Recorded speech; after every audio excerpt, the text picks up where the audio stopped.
I am here. We are driving to the Bernie event. I had Glam in the car. She started not feeling well, so I just drove her home. And now I'm heading back. So, that'll be the real deal. But, yeah, I kind of can't wait. We're going to be... this is my first ever Bernie event. I'm kind of hyped about that. They're doing free parking there, which is nice. I'm hoping it's not as difficult, or it's probably going to be more difficult to find a parking spot than it was, but we'll deal. We will deal. Whatever. I wish I had one of those selfie sticks to make streaming easier, but you know, that's something I'll have to purchase eventually. But it's good to see everybody. Of course, cannot look at chat because I am driving, and that's how you get banned. Today was an event, or this was an eventful week. I'm sorry I didn't stream much. I had back spasms on Tuesday, which took me out of action for 2 days. Still recovering. Had to work on Friday, and it's been busy. But after this, we'll be getting together with Coupe du Jour and doing the D&D stream. First ever D&D stream. I can't wait. A lot of cool things happening tonight. I'm excited.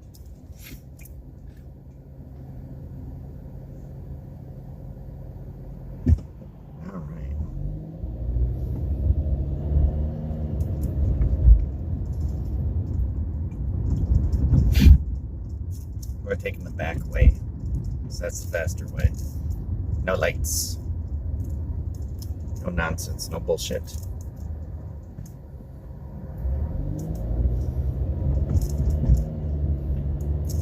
Yep, we waited until finding a parking spot before Glam was like, yep, okay, I need to go home. And I'm like, fuck. But we got about 20 minutes. Hopefully I can still find some room there and get decent seats. And I hope there are actually seats, because my back is going to be killing me if not. But yeah, we'll be stopping the stream at after the event, and then I'll be going home, setting up for the next stream. We'll be doing the D&D stream with Coop. And this will be one of, hopefully, many D&D streams that happen. So, just wanted to do something different, have some fun. I have no idea what I'm doing with D&D, but it's going to be a good time. We'll get it figured out. And, you know, I'm seeing out of the corner of my eye that people are chatting. I cannot look at chat, because I will get banned for that. So when we stop, when I park, I will catch up with all you guys. So appreciate you guys hanging out.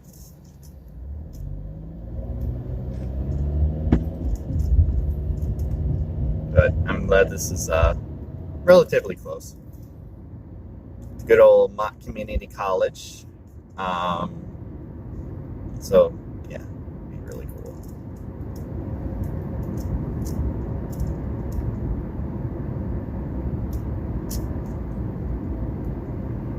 Okay.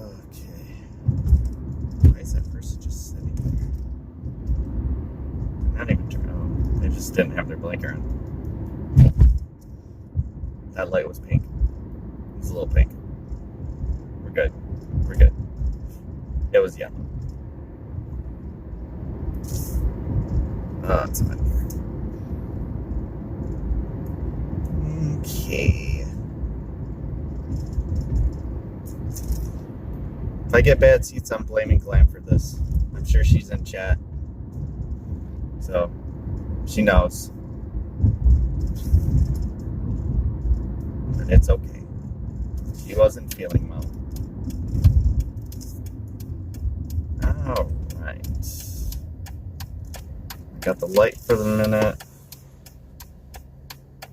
Well, I am blaming you. I did drag you. It's too bad.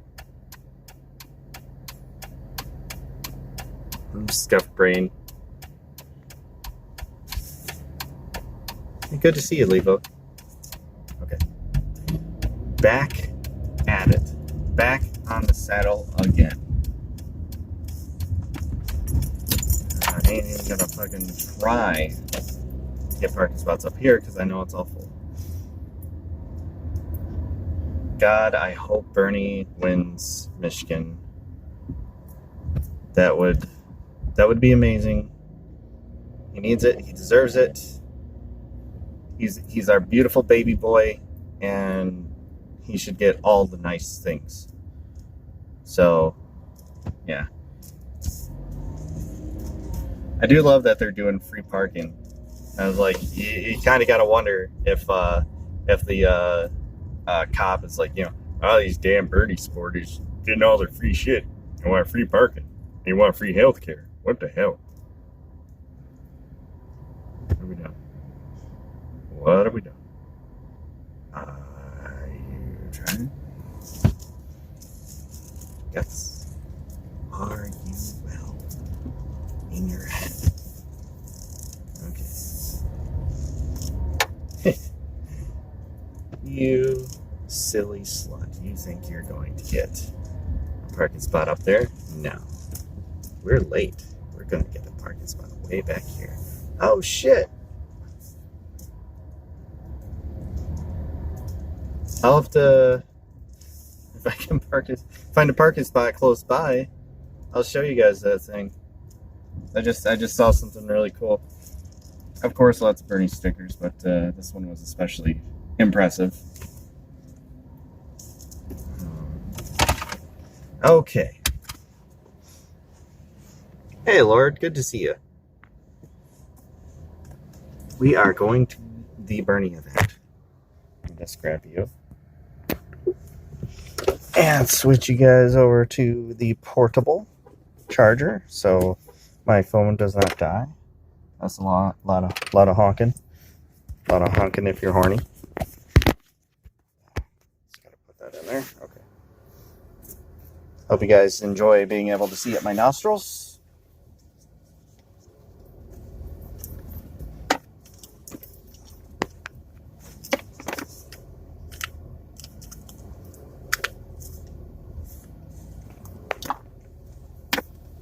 Yeah, I'll show you all the cool things that I saw. Honestly, your nostrils are probably the cleanest thing in Flint. Oh, come on. I doubt it. I've been pretty stuffy today. All right. We ready? We're ready.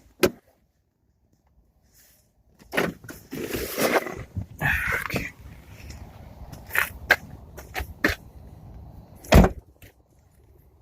Just switch the camera, so I want you guys to see this. Check that bra out. Look at that shit. See, that man knows what's going on. I bet he made that.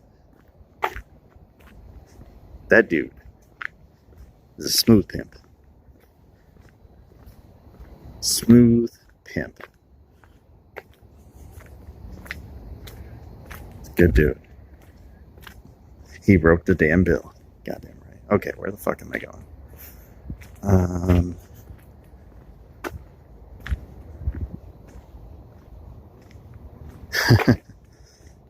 I don't know where I'm supposed to go.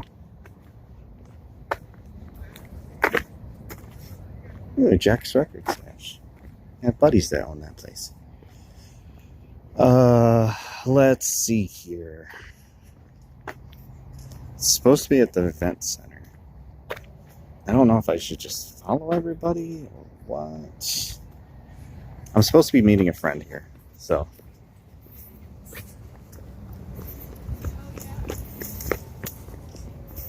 Dude running. All right. I told you, Fernando's going to be here. Follow the raw sexual energy. I am the raw sexual energy. What are you talking about? I hope they actually let me do this. Just occurred to me that they might not be too cool with the whole live streaming thing, but we'll do it until they tell me not to.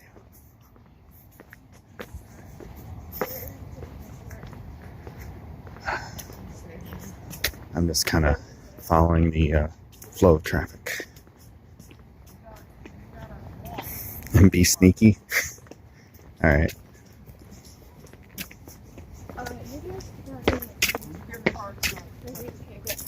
He's not leaving this it's behind the townhall. Guess I'm a little slow.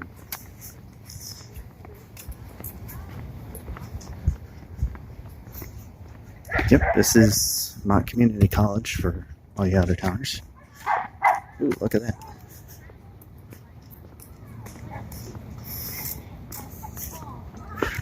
You know, I just realized I should have brought the damn tripod. You see my face? My face. Right here. And oh wait. Are these damn kids walking faster than me?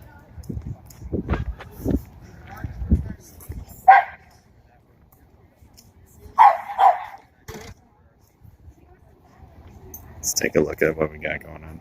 Whoa.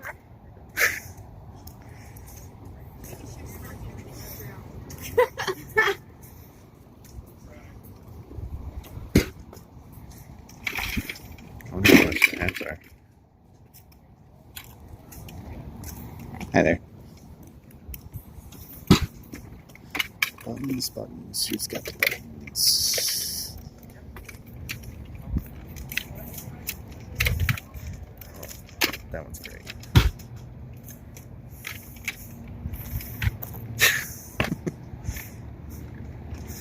Luckily, I'm not doing anything crazy.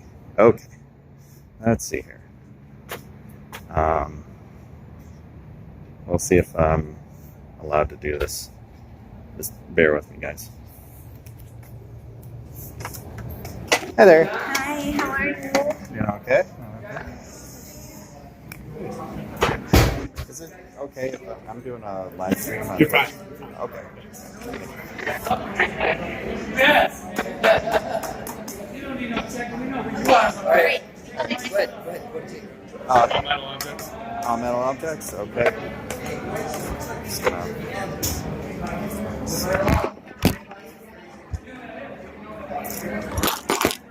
don't think there's anything wrong with that. I got belts. Oh yeah, just keep all this in your hand and hold on to them. Okay. Water bottles, guys, toss. Water bottles, plastic, toss them.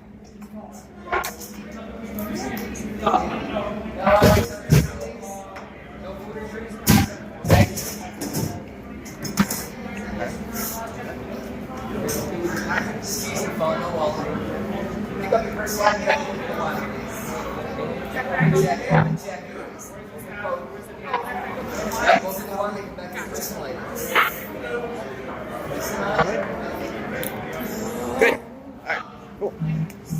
Alright, cool. Where do we go? Holy shit. Hold up.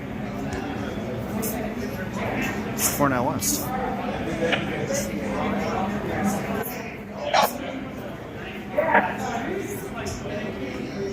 Holy hell. That's unexpected. I don't know where to go.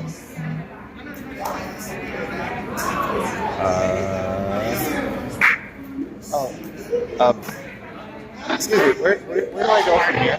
Are you going in general seating or invited Yeah. guests?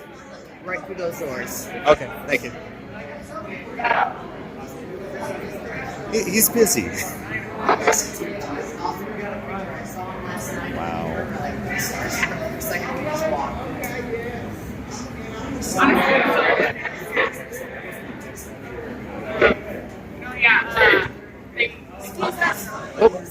Sorry.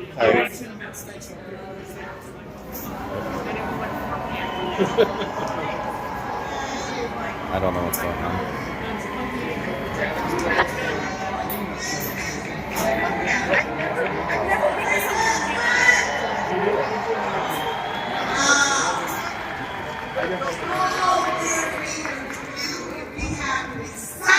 Yeah, Nina Turner.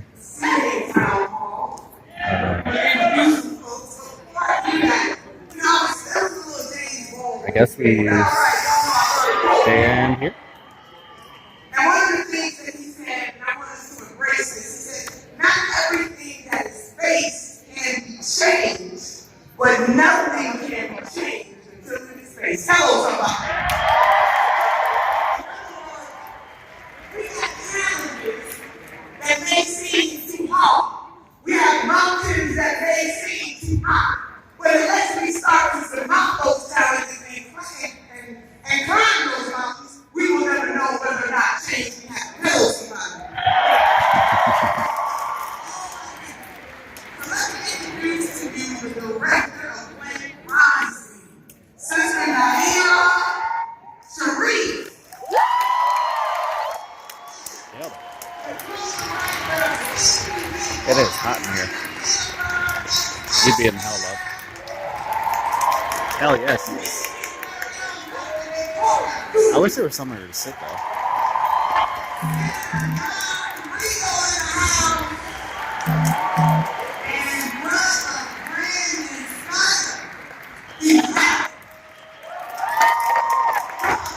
Don't tell me what to do.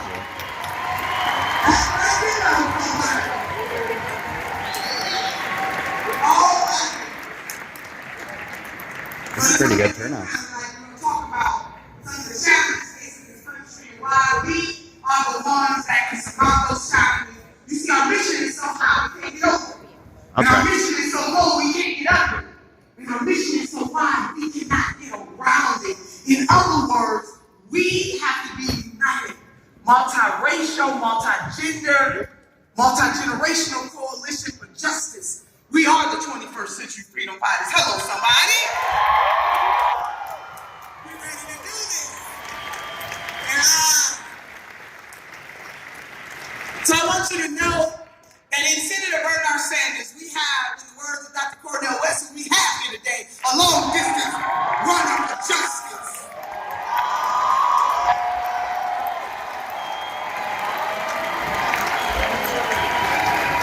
Come on now. Come on now. Yeah.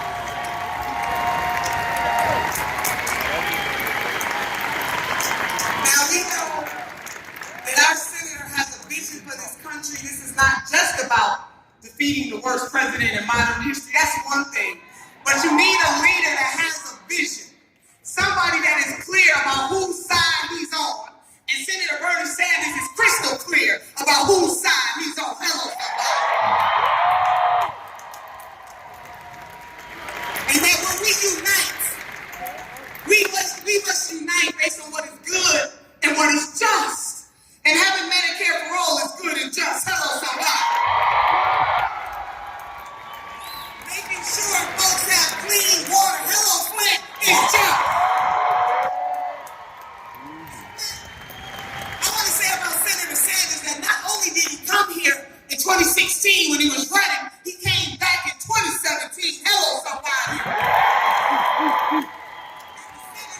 Infrastructure plan and is committed to making sure nobody in the United States of America has dirty water. Hello, somebody. Understand that there are disparities within the disparities, and in this country, we must have some real truth and reconciliation when it comes to anti-blackness and racism in the United States of America. So when they tell you we can't do this, we can tell them to get the hell out of the way and let those of us who are committed do it. So I need you to do something for me, Flint.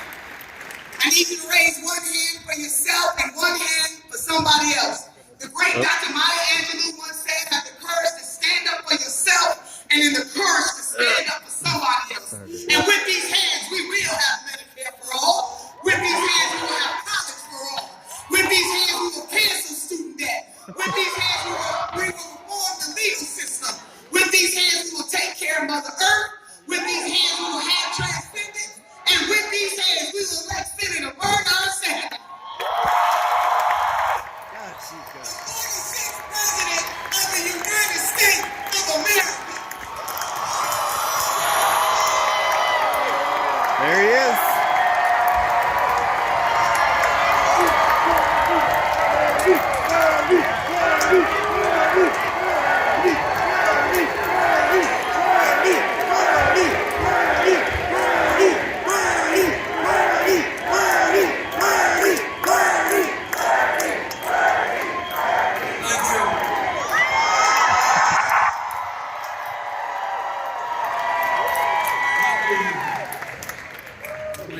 Thank you all for coming back, and it's great to be back here in Flint.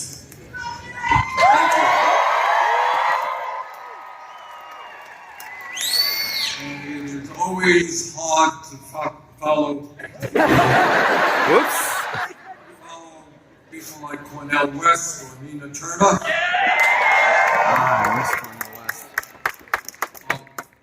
But I want to chat for a little bit, and then we're going to open it up to a great panel discussion, because this is a pivotal and serious moment. This is an election which, in a very profound way, will determine the direction of our country. And let me assure you, we together are going to do everything we can to defeat the most dangerous president in the modern history of this country.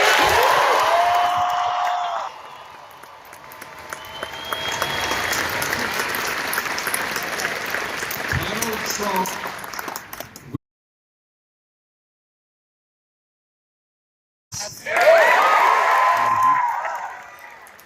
we cannot have somebody who says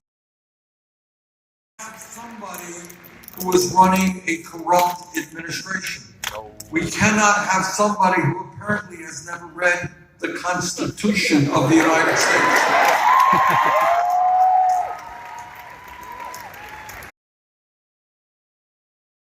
A liar and an autocrat.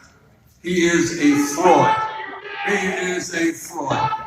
Trump in Michigan told the people when he came here that Trump said that he was going to provide health care to everybody. You remember that?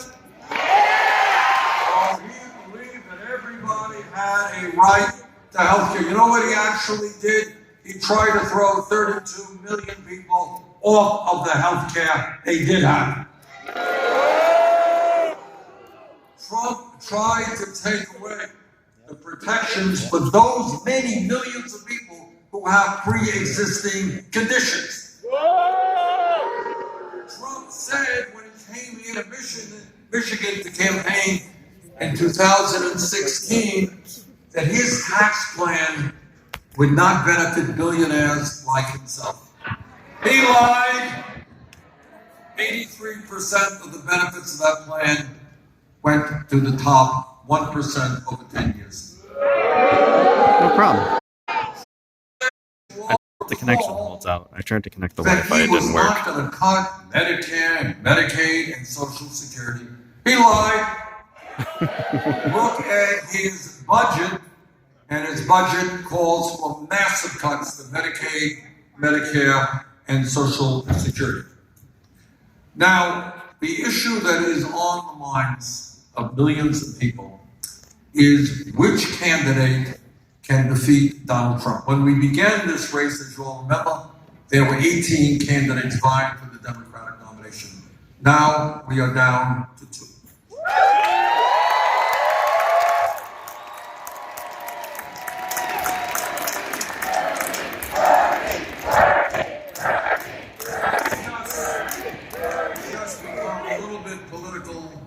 For the moment. Surprise, surprise, yes, it's become political. And I want you all to think about this. In order to win here in Michigan against Trump, in order to defeat Trump nationally, we are going to have the highest voter turnout in the history of this country. That's just the simple fact. Trump will have endless amounts of money from his billionaire friends. Trump, because he does not believe in the rule of law, will combine federal agencies into his campaign, use the government to help him. Trump will lie all of the time. And Trump has, in fact, a loyal group of supporters. The way we beat Trump is with a very large voter turnout. I want you all to think, whether or not the same old status quo politics can generate the energy and the excitement we need to get that turnout to defeat Trump. I don't think so. I really don't think so.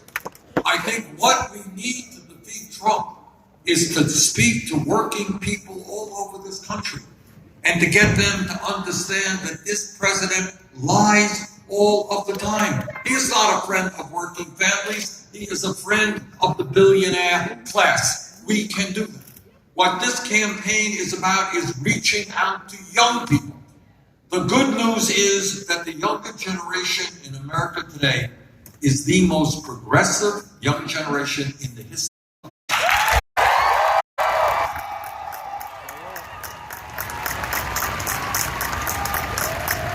This is a young generation that is leading the effort in opposition to climate change.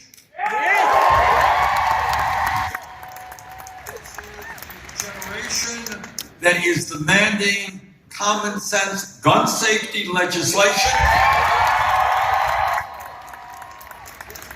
A generation which is overwhelmingly anti-racist, anti-sexist, anti-homophobia, anti-xenophobia.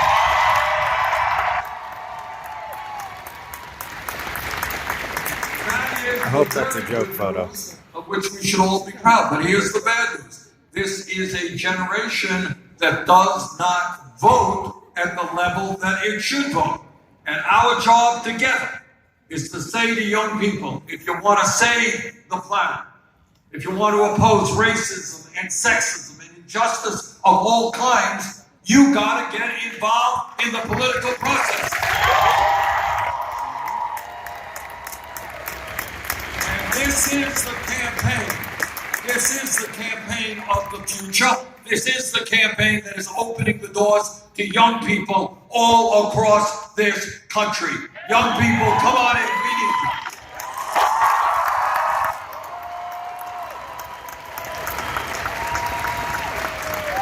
Now, when you have two candidates and not 18 candidates, it is somewhat easier to differentiate how these candidates stand, what they stand on the issues. And Joe Biden is somebody I have known for a very long time. And what I have said publicly and repeat to you now, if Joe Biden becomes the nominee, I will be there for him. He has made it clear that if I become the nominee, he will be there for me. That's the way it should be.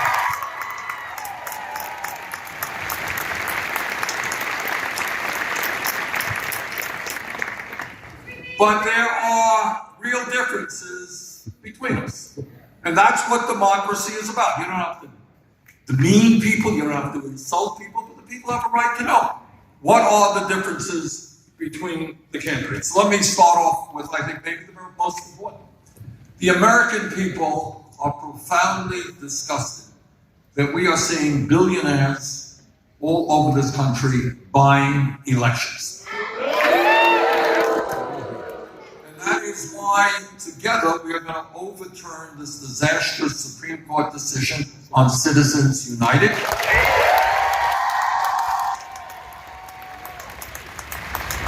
Why we're going to move the public funding of elections.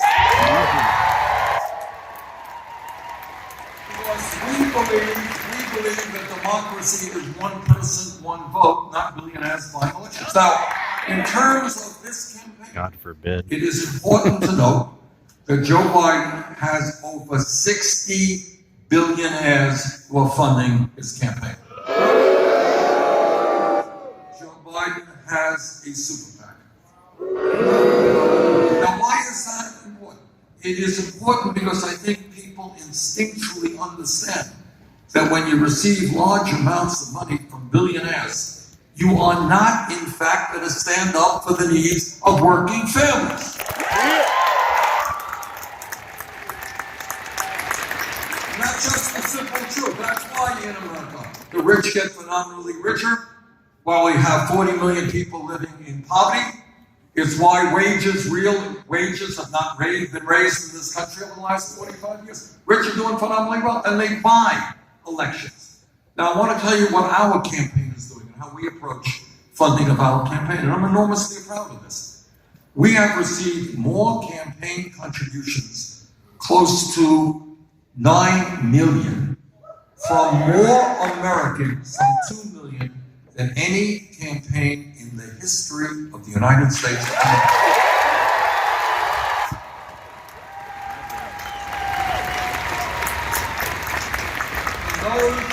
That contribution averages $18.50. That means the people who are contributing to our campaign are teachers, workers at Amazon, they're workers at Walmart, people who are putting in 10, 20, 30 bucks. And I am very moved and so appreciative of their support. And what all of that ends up meaning is that we are a campaign of the working class of this country, by the working class of this country, and for the working class.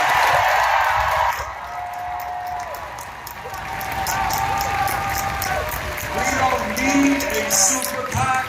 We don't want a super PAC. I don't go to billionaires' homes to raise money. I grew up in a working class household. I grew up in a rent-controlled apartment. I will stand with the working families of this country and take on the power.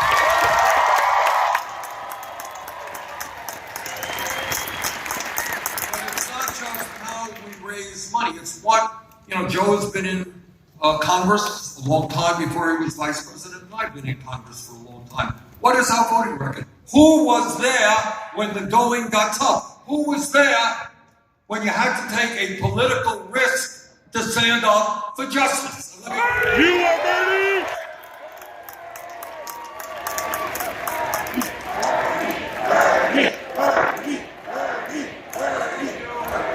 Many of you will remember that when Bush was president, he and Dick Cheney told the American people that Saddam Hussein had weapons of mass destruction and we had to get involved in a war in Iraq.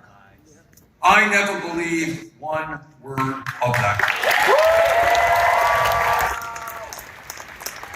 I helped lead the opposition to the war in Iraq. Joe Biden voted for the war in Iraq.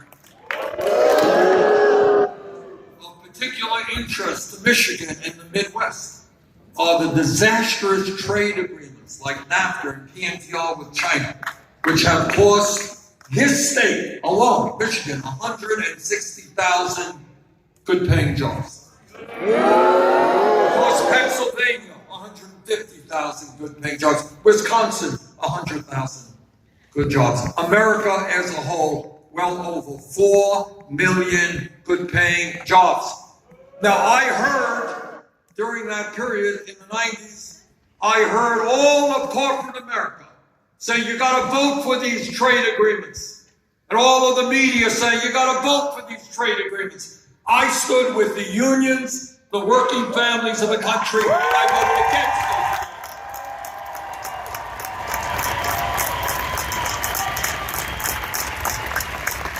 Joe Biden voted for those agreements.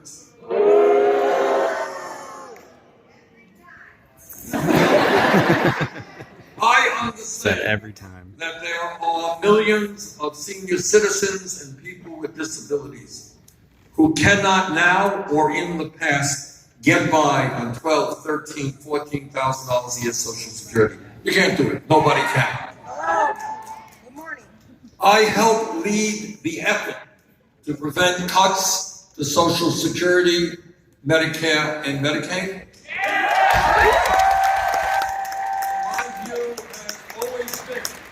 That you don't cut Social Security, you expand Social Security.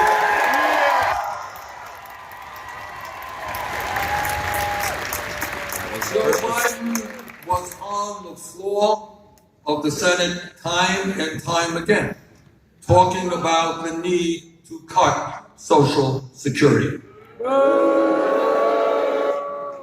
on women's issues, I am very proud to tell you that I have a 100% lifetime pro-choice voting record.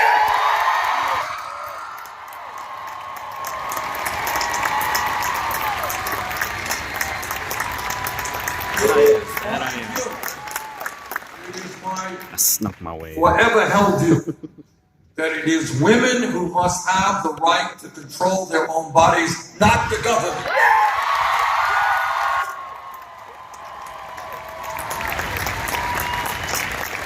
And let me tell you that if it was men who were giving birth in this country, we would not be having this debate right now. I couldn't do that without $100 on his head. Joe Biden, on the other hand, voted for an amendment called the Hyde Amendment. And that's an amendment that says that women should not be able to receive Medicaid funding in order to control their reproductive rights. Years ago, and thank God this has changed, we all should be proud of it, but 25 years ago or so, it wasn't quite so easy to defend gay rights. 25 years ago or so, there was a right-wing piece of legislation called the Defense of Marriage Act. And what that ugly act said, it said, you know what? We believe, this is what the authors of the bill said, we believe that marriage must simply be between a man and a woman. Yes, it is. The easy I am there vote right was now, to vote KJ. yes on that, because at that time, defending gay rights was not so easy. Joe Biden voted yes on that very bad bill. I voted no. You have faith in me in a lot of things. That shouldn't be one of them. Goddamn right. Nelson Mandela made a very profound statement, wrapped up a whole lot of things in one sentence. And he said, This is at Vermont Community College in Flint, Michigan. seems impossible until it is done.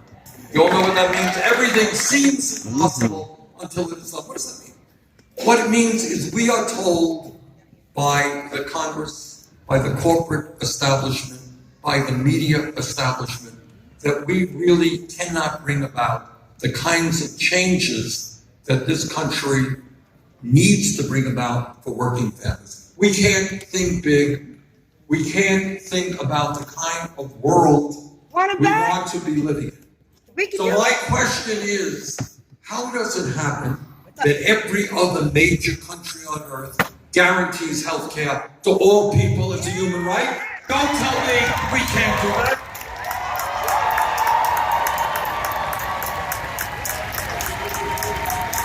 How's it coming through, by the way? I tried to connect to Wi-Fi. And when we give tax breaks to billionaires, Congress never gets around to raising the minimum wage to a living wage of $15 an hour. How does it happen that Germany and Scandinavian countries all over the world understand that all of their people need a higher education regardless of their income? Why can't we make public colleges and universities tuition free? I'm worried about the connection. That's my only If we could thing. bail out the crooks on Wall Street 12 years ago, why can't we cancel all student debt in America? If the side telling us that change existential threat to our country and the planet, how come we are not leading the world in transforming our energy system away from fossil fuel to energy efficiency and sustainable energy?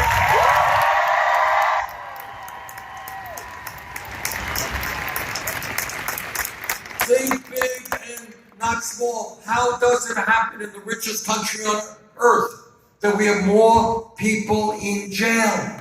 Disproportionately African American, Latino, Native American, than a country like China, 4 times our size. How come we tolerate a broken and racist criminal justice system? So when you think big and not small, when you listen to what Mandela says, what we understand, we're going to invest in our young people in good jobs and education, not more jails and incarceration.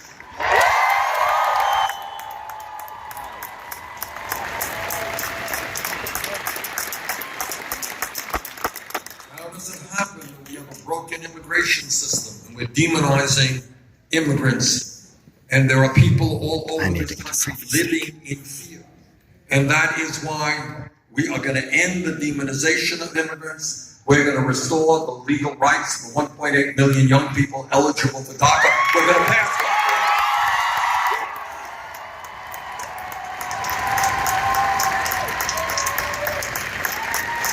almost everybody in America understands that we need strong gun safety legislation.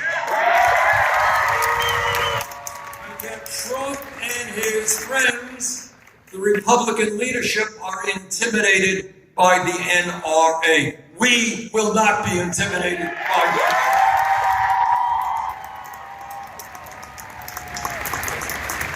So that is where we are at this moment in history, with an enormously important primary coming up in a few days here in Michigan. So there are just a few fundamental issues that we've got to deal with. Number one, the same old status quo politics simply is not working anymore. Hell yeah, Bernie! This is a politics which has failed the African American community. It has failed the American people. It is a system that works very, very well for all of you who are billionaires. Families of this country. I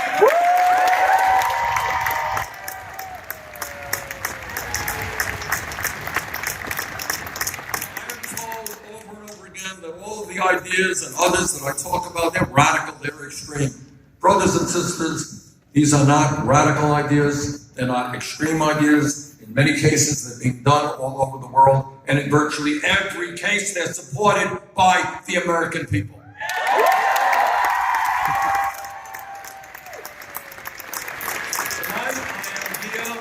Ask for your support. Let's win on Tuesday.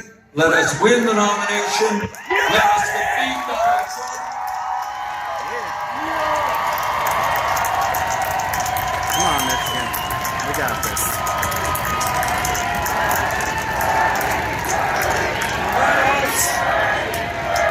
Let us transform this country. Thank you all very much.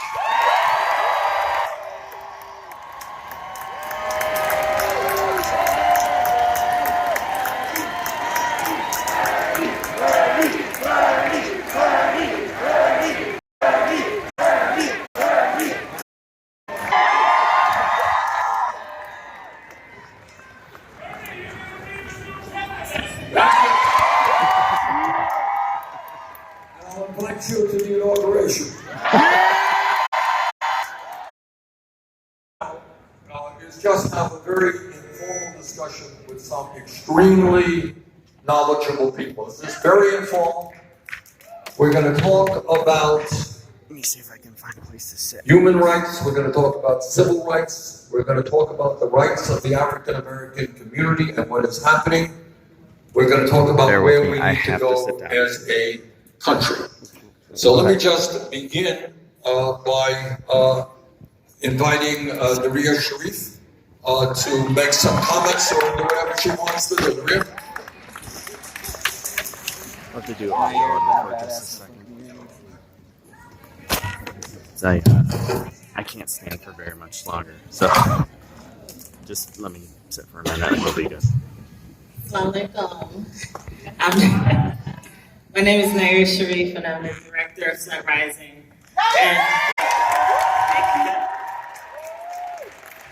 Flint Rising formed in 2016 in the aftermath of the Flint water crisis, the largest public health disaster in the history of this country. And it really formed because we discovered that the state was abusing people under the auspices of our recovery. And I'm tired. Like, I'm real tired. The struggle is real, and yet we still struggle. It has been 2,143 days since the switch. So that will make you real tired, huh? And in those 2,143 days, we have clearly seen that the state and the federal government is incapable of handling any sort of public health disaster. Just last week, the governor, under this new public health epidemic, the coronavirus, made the decision to not have a moratorium on water shutoffs. And our state would rather publish posters and telling people how to wash their hands. Yet you have people who do not have clean, safe, affordable water running out of their taps. All true. Michigan is the epicenter of these water wars, the water affordability war, the water quality war, and the privatization of water war. So I am really hoping, because in Flint we're real tired. I have the water warriors kind of fists up, put your fists up, because these are the people in solidarity that we have been fighting for the justice and reparations, and we're continuing to fight for not only clean water, no more water shutoffs, Medicare for all, because we need health care. And we are tired of dragging our poison bodies to DC, to Lansing, and all over the country, because we have multiple communities across the country who are now dealing with the same things that we've dealt with since 2014. So my question, and I'm going to end with the question, because we want justice and reparations that includes long-term health care, long-term education resources, the repeal of the fascist and anti-democratic emergency management law that is still in effect. We need Medicare for all. So my question to you, Senator Sanders, is how can your administration bring fully a recovery? Because we've had Democratic candidates come into our community, and we are tired of the broken promises. And we are tired of being campaign stops and being propped up and talking to reporters when we still are we're overdrawn out of the transactional people on the panel. And we really need justice and recovery and clean, safe, affordable water, so we're not being thrown out of our homes because of water shutoffs, and our families being torn apart because of water shutoffs, and us constantly having to prove that we're poor, and all of these policies that are basically being used to obscure and the obstructions to our liberation and our recovery. So what can you do for us, for Flint? I'm going to ask you a question. Am I correct in remembering, and I may be wrong on this, that not only have you had a water crisis in terms of poisoning the water, but you're also paying outrageously high water rates? Is that the case? Yep. Double again this year. Oh, hell no. What? To answer your question, it is a terrible, I will tell you this. In 2016, I was here, and we went and had a private meeting, no TV cameras, with a group of parents whose kids were really suffering. And my wife had to leave, she was with me, she had to leave the room because she was sincere, she couldn't deal with it. And it was one of the most painful meetings that I had ever been to in my life, because I don't have to explain to people here what's happened to the children, the damage that is done to these kids. I found a Zoom feature. Talking about what happened to their own kids was just terribly traumatic. So to answer your question, what we are about, look, what makes this campaign different is when I'm not here just worrying, vote for me and I'm going to solve all your problems. That's not what I'm saying. What I'm saying here is that We have to beat Trump, that goes without saying. But we have to transform this country and fundamentally reorient our priorities. And the only way we do this is through an unprecedented grassroots movement. We are a movement, not just a political campaign. Because you know, I can come here and tell you all these things. But the only way, and I'm going to stand here. It's unlike these people, I'm not old, I'm young. Because what? Let me tell you something, no other presidential candidate will tell you. No president, not Bernie Sanders or anybody else, can do it alone. You want the rich to start paying their fair share of taxes so we rebuild our crumbling infrastructure. We got to stand together to do that.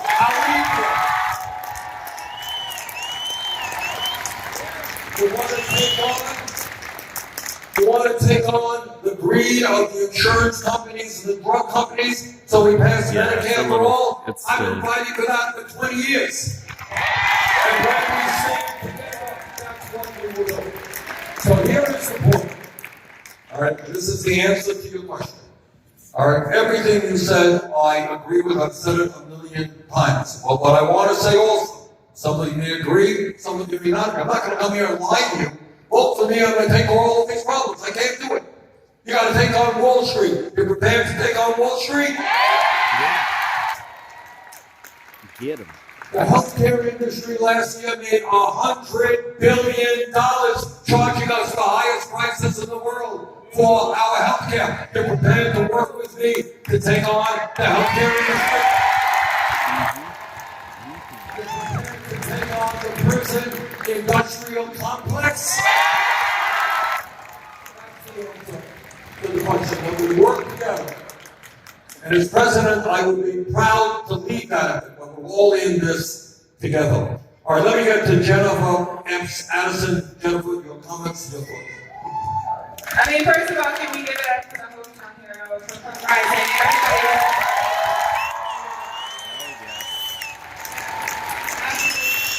I want to say, beautiful people. First of all, good evening, family. Noches y familia. How y'all feeling? I need to let y'all know that this movement is about joy and love and community, so you should feel connected. I got to meet some of you before we started tonight. I see y'all back there. I hope we hit those points. I hope we hit them. I got to meet you in line. Our movement is about community, and you cannot let anybody else define who we are and what we are about. We cannot let the pundits tell us who we are, because if they see this room, they see the resilience and the spirit that the people of Flint have. They see the energy for transformation and for a new world. Only that can define who we are. So we are beautiful, family. So when I say good evening, family, I just need y'all to say, good evening, family. Good evening, family. I love it. My name is Jennifer Addison, and I have the extreme pleasure of being the president of a national network of grassroots community organizing groups in 34 states, Puerto Rico, and Washington, D.C. And here in Michigan, I am so glad to be sitting with my family, Naira from Flint Rising, and my brother Brandon from Detroit Action. These are our affiliates here in Michigan. I got about a minute and a half, and I want to first tell some truth. I said your family, so I don't want to code my words or sugarcoat. We not only have to take on the corporations and the billionaire class and the pharmaceutical companies, but if we want to transform this world, we must take white supremacy on for real.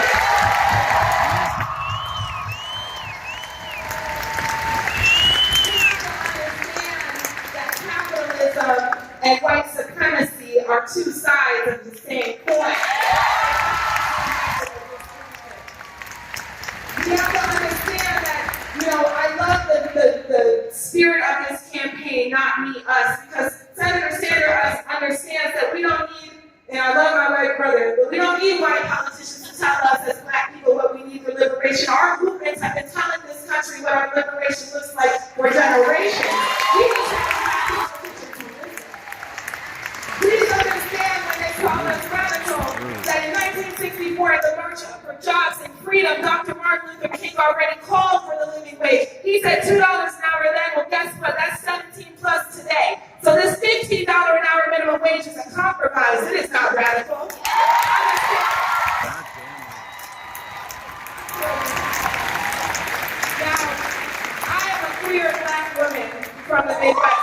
Milwaukee, Wisconsin.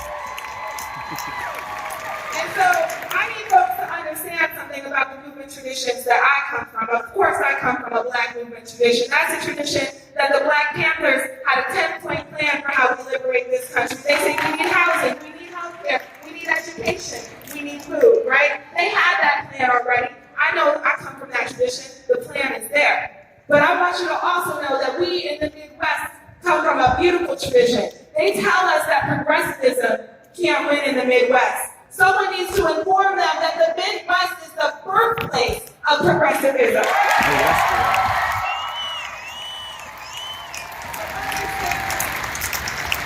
Now, we have one critical task, and I want to talk about one thing. Now, look, criminal justice reform, mass incarceration, these are not the only Black issues.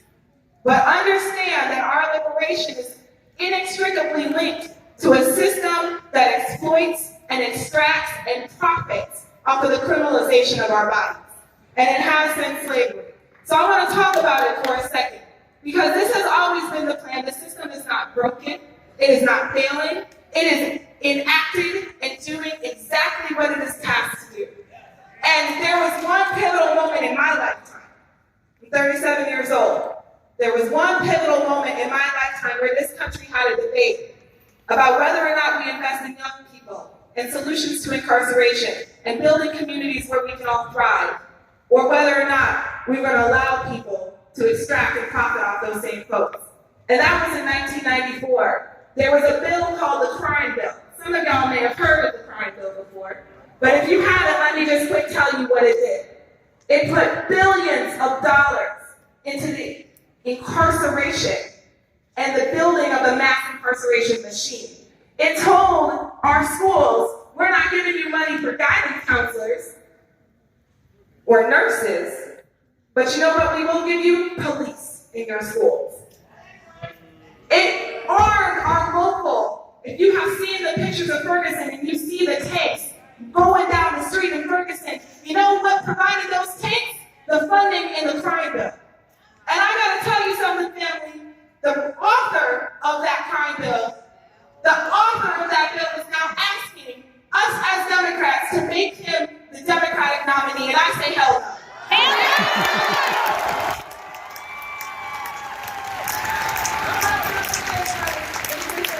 We did not fight.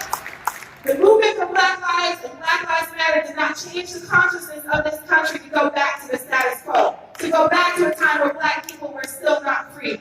We fought for the liberation of our people. And so we need to elect a candidate who understands that the crime bill is wrong, who is going to repeal and replace it. And Senator Sanders has made that commitment to our community. Thank you.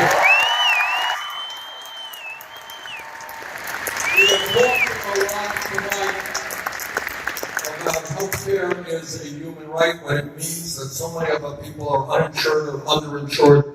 Let me introduce Dr. Victoria, who is a strong advocate for Medicare for all single parents.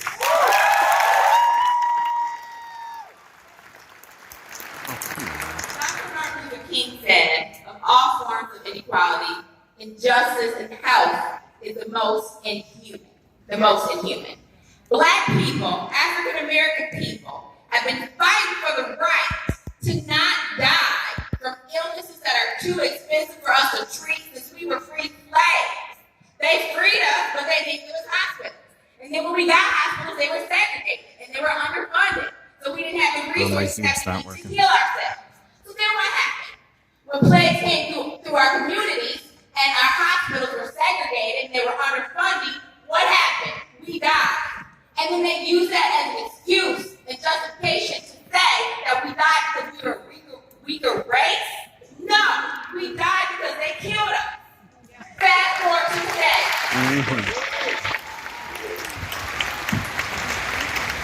Fast forward to today.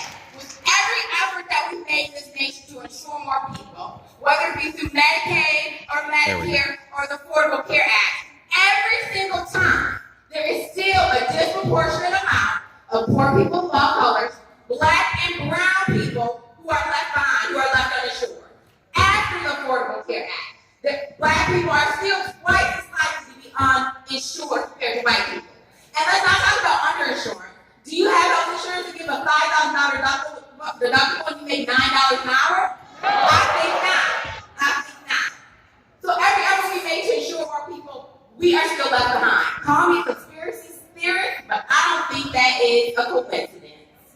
So the only way that we can ensure that all people who look like me have health insurance is to insure everyone.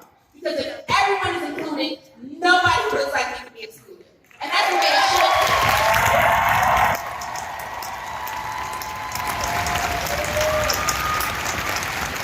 So Medicare for all is not just health insurance for all. It is healthcare justice for all. I worked in Flint. I completed my training in Flint as a family medicine physician. I helped deliver some of those babies who are now subsequently poisoned by their water. And then what do we give them? We give them Medicaid, which is better than nothing, but it tells everybody that they're poor. And it restricts which doctors and networks they can go to. Everybody doesn't accept Medicaid. That's not justice. Healthcare justice is the ability to go to any doctor, any hospital, any pharmacy. Hell yes.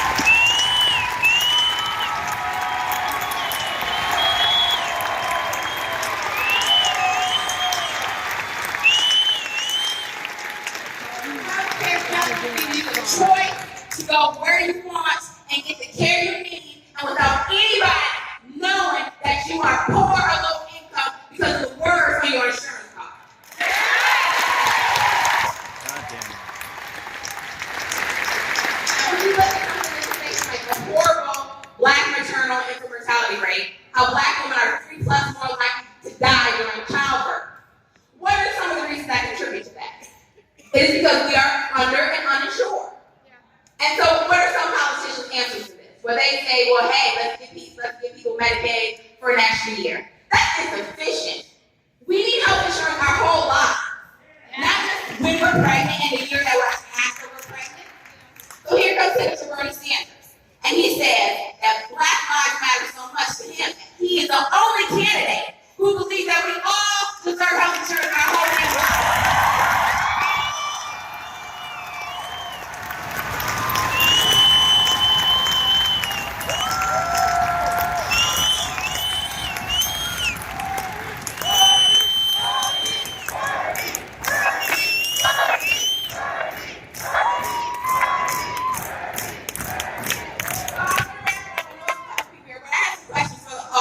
Rhetorical. If Black Lives Matter, doesn't our student debt matter? Yeah. If Black Lives Matter, doesn't our healthcare matter? If Black Lives Matter, doesn't our ability to afford college matter? You see, Senator Sanders is not here to pander. He's here to provide answers to the problems that we are suffering in this community. He's here to cancel student debt. He's here to cancel medical debt. He's here to make colleges, universities, and HBCUs free. They are public. You don't pay to walk down the public sidewalk. You don't pay to go to the public library. You shouldn't have to pay to go to the public college.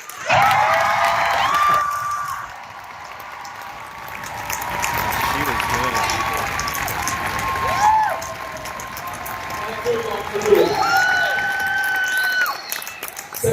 U.S. Senator Don Regal served in the U.S. Senate as one of the most progressive members of the Senate, coming here for Michigan. He served from 1976 to 1995. Please welcome Senator Don Regal.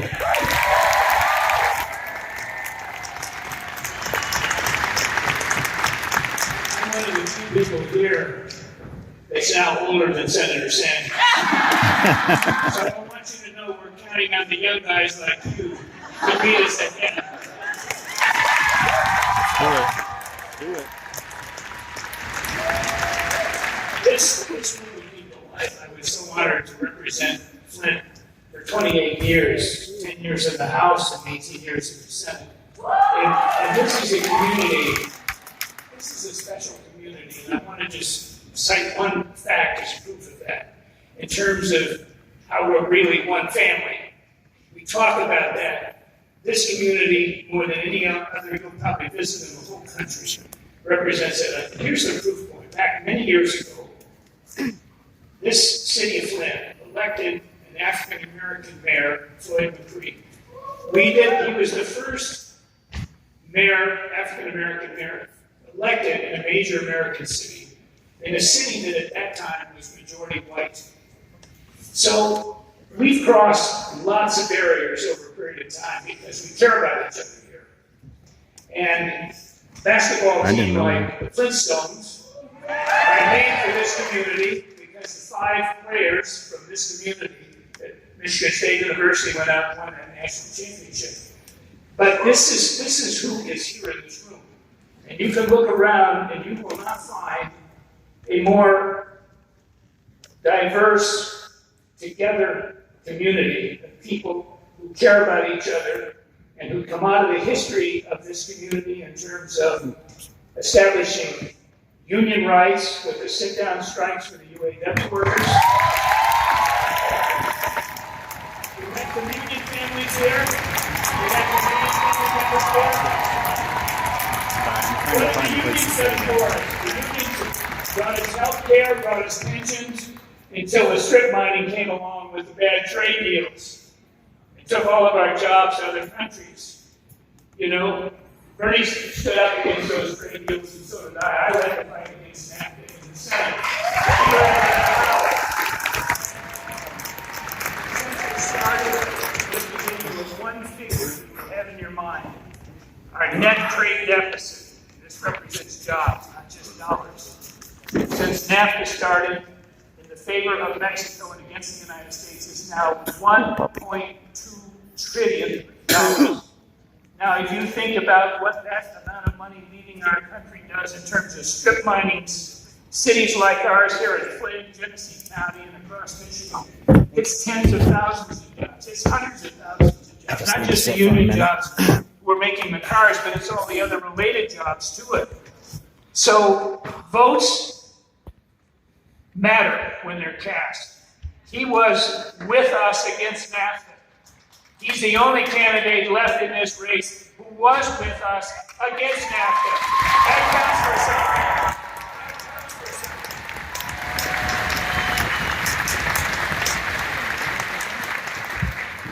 You know what the minimum wage is now, the federal minimum wage in the United States? I'll tell you, you'll be shocked. $7.91. You should be ashamed as a nation and have to speak it. It's $7.25. Oh, yeah. That's the national minimum wage. $7.25. That's a kind of an economic sickness. And when you look, as Bernie has pointed out, the way the wealth is going up to the top of the income scale, he's made this point, and I'm repeating it here so that you have it in your minds when you talk to your friends and your neighbors and relatives before the vote on Tuesday. There are 3 families in the United States who now have more wealth than the bottom 162 million Americans in our population. Those 3 families have that much wealth. So the system is not working the way it's supposed to work. That's not fair. It's not equalitarianism. It has to change, but you've got to have a change agent. You've got to have somebody that's willing to say it and challenge it and lead it.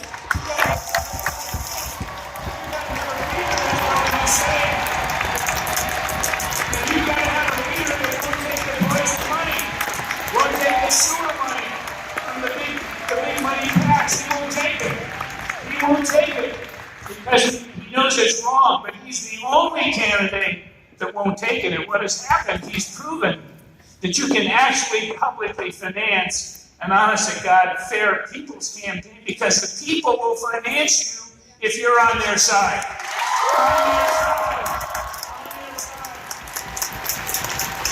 So it's time to figure out who's on your side and whose side you're on.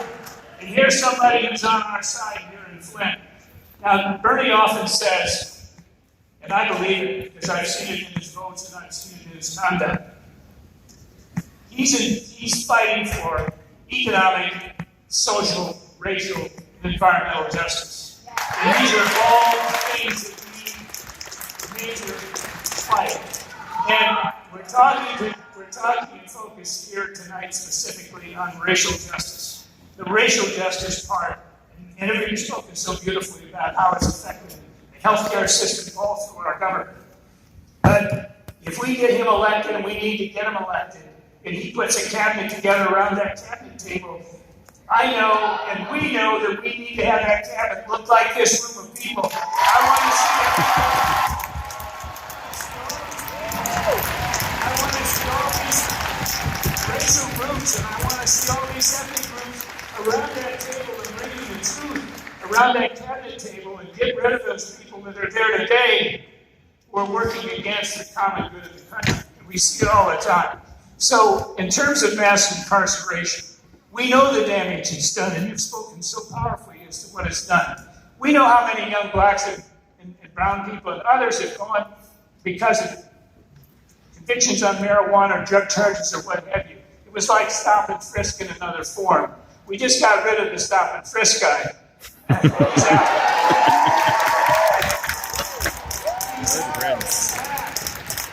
He's out, but he's not out. Because when you've got $65 billion to spend on behalf of the candidate that he wants, that's not the candidate that's going to be the candidate for you. The candidate we want is standing right here. And there's only one.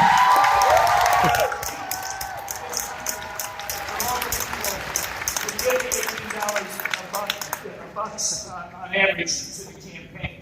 So the question is, how do we handle this case of young people of color who were sent to prison, have prison records, we've just seen Trump pardon some of his buddies, some of his friends, some of the most disgusting people you'll ever see, and he's promising to pardon more. What do we do about the young people of color that have been sent to prison for reasons that never should have been the case? How do we get them back into our society? How do we clean up their record? I know you want to do that. Tell people what's going to happen. I'm going to discuss that in a moment, but I want to say one thing that we're going to do. First of all, we end the so-called war on drugs, which has gone to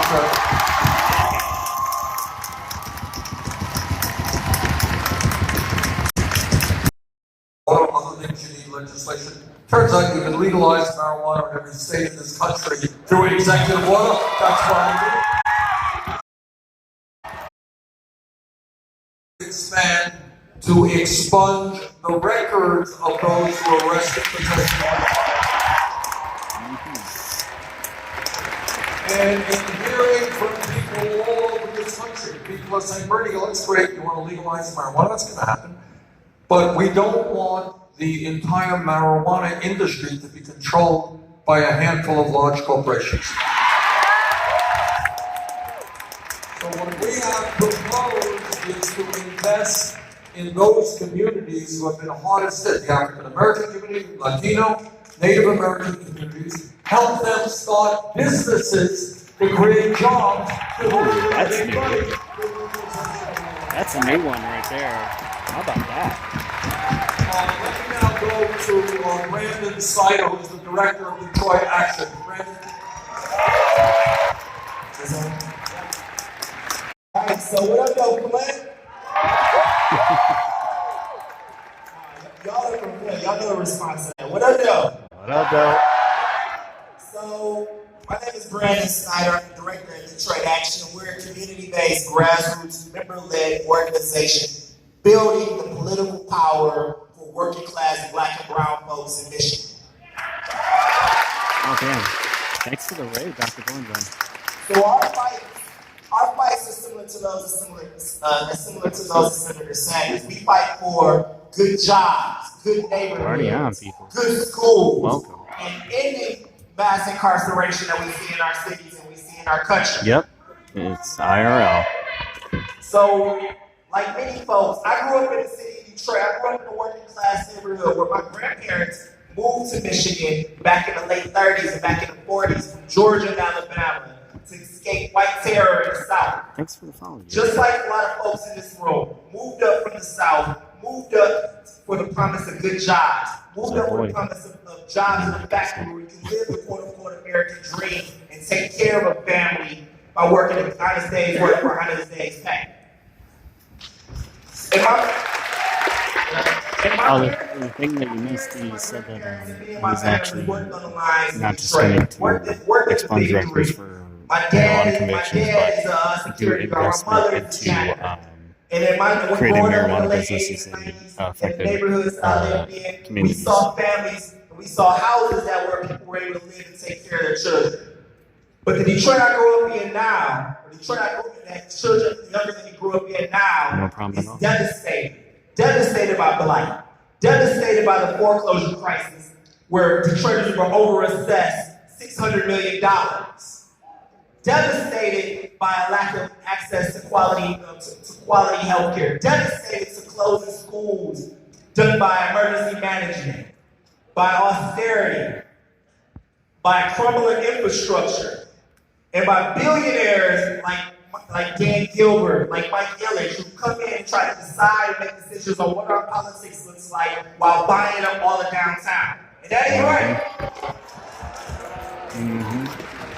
So we know the city is different. We know that development is happening to benefit the wealthiest of these and not the folks that's in our neighborhoods. I don't have a We know that the same things is happening right here in Flint, where those people are coming in and taking advantage of the auctions, taking advantage of the tax auctions while people are losing their homes, the water shut-offs. We know that folks are preying on our families and ensuring that they can benefit while our families live in pain. And we know that the housing crisis that our family members and that our friends and ourselves suffer from comes from a long line of white supremacy in our policies. From redlining to inclusionary discrimination, and as well as predatory lending. We know that these policies were white supremacists and led to extract from our communities, extract wealth, and leave us at the disadvantage of those wealthy individuals and corporations and banks that have harmed our communities for the last decades, for generations. So Detroit Action is fighting back. Our work isn't about just waiting until election day. It's about building that type of movement that we need right now that sees black and brown workers, black and brown young people, black and brown folks that have been formerly incarcerated, and black and brown folks that have been formerly homeless have a voice in the political process.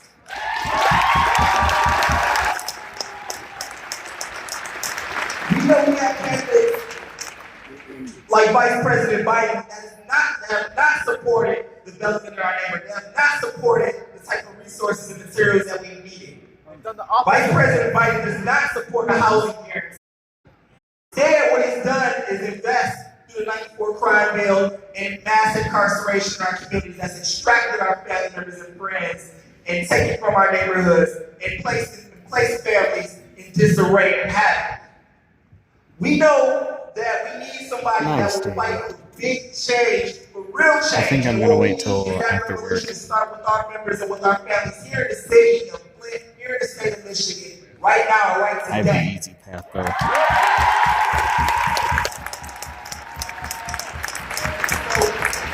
So I just want to get another question.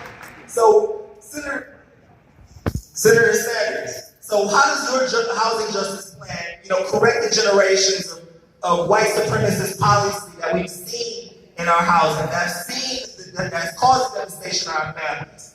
And what do you do to make sure that black folks are having access to opportunity here in Michigan and here throughout this country? Thank you. Thank you. Good job, bud. Good job. We have a housing crisis in Michigan impacting African Americans. We have a housing crisis all over this country, including gentrification, including homelessness, including 18 million families, many of them black, who are spending half of their incomes for housing. All right, so it's not just homelessness, where you got 500,000 people sleeping out on the streets tonight. That is an unbelievable tragedy. You got 18 million people spending half of their incomes for housing. What do you have left to take care of your family with? So to answer your question, we will build 10 million units of low-income and affordable housing.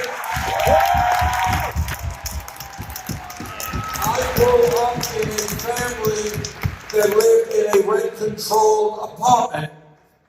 We will tell landlords all over this country, you cannot raise rents 10, 15, 20% every year.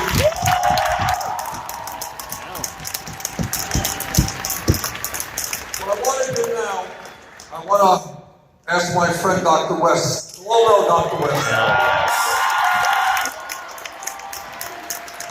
Cornel West is one of the great writers in this country. He teaches at Harvard now.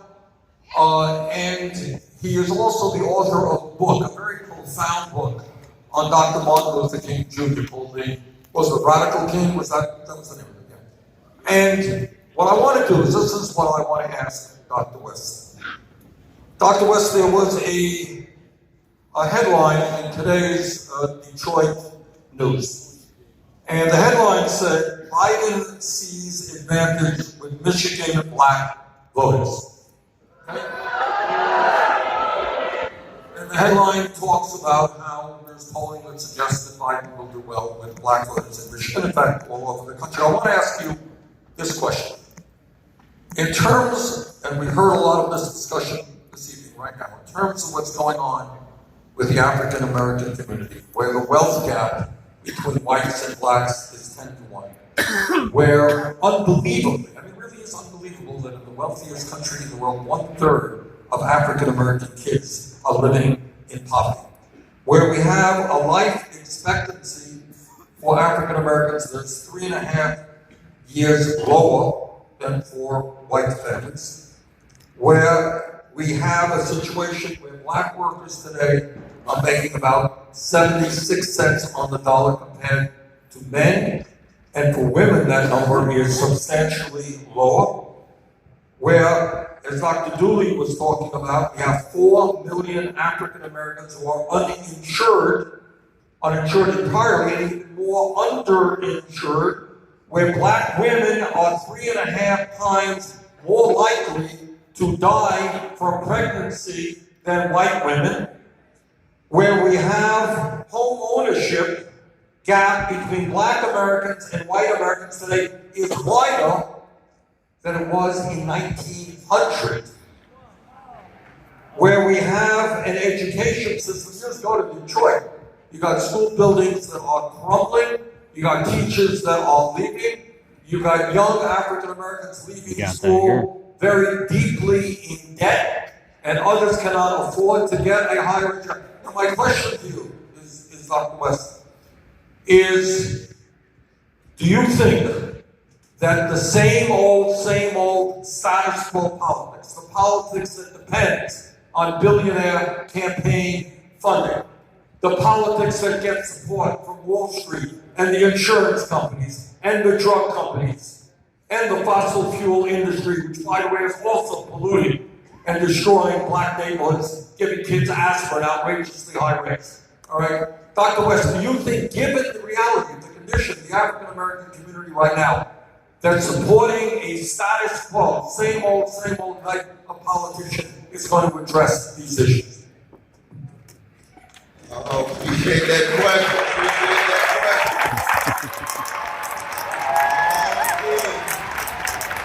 Indeed, you asked that kind of profound question. I got to stand up and straighten my back out.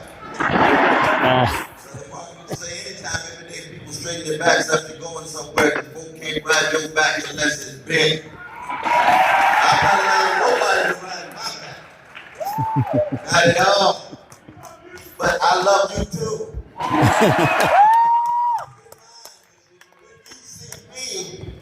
You see my mama and daddy. You see my tradition, my community. You see Edie Bridgewater from this town and the Betty Carter from this town. But you're also seeing some Michael Moore in me, because it's just not a skin pigmentation, not skin pigmentation doesn't Where's he at? spiritual formation. You gotta decide who you are. And the reason why I'm with this brother, and I've been with this brother, and I will be with this brother, that's why Brother Danny Glover and I came yesterday and had 11 events with various senior citizen sites. That's why I'm going to be with them all the way through. It's because we are experiencing a massive moral and spiritual lapse of integrity, honesty, and decency in the country. That's putting in for four on the list.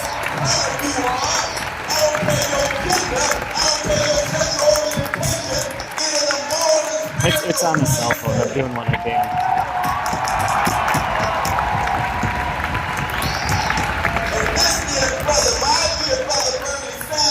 Exemplifies integrity, honesty, and decency. Do you know how rare that is in the political class? When most of them are up for sale. They're up for sale. They're tied to big money in all of its various forms. When they ask what their people's moral conviction, they got to ask what the latest poll is saying. You don't have to worry about that with this brother. He's never, ever up for sale.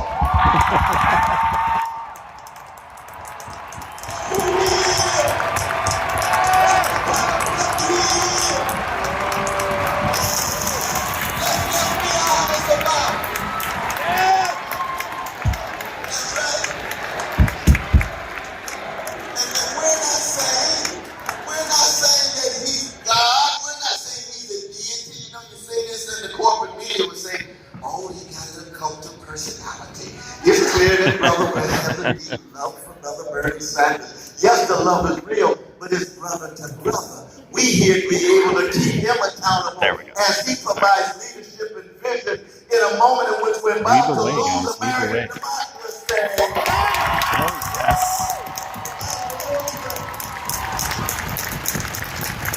You have to ask inside of your own soul, are you going to sacrifice?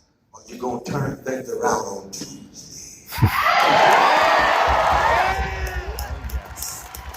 Or you going to commit your life to something bigger than you? This brother comes out the greatest borough in America, namely Brooklyn. And there's a rich Jewish tradition that comes out of Brooklyn. Yes, we are. That tells the young I'm actually there. brothers and sisters part of the genius of Hebrew scripture, whether you were religious or secular, has to do with hesed. It has to do with steadfast love. And justice is what love looks like in public. You were to focus on the orphan, the widow, the motherless, the fatherless, the oppressed, the persecuted, the subjugated, the dominated. That is a moral and spiritual force working for the soul of every doctor.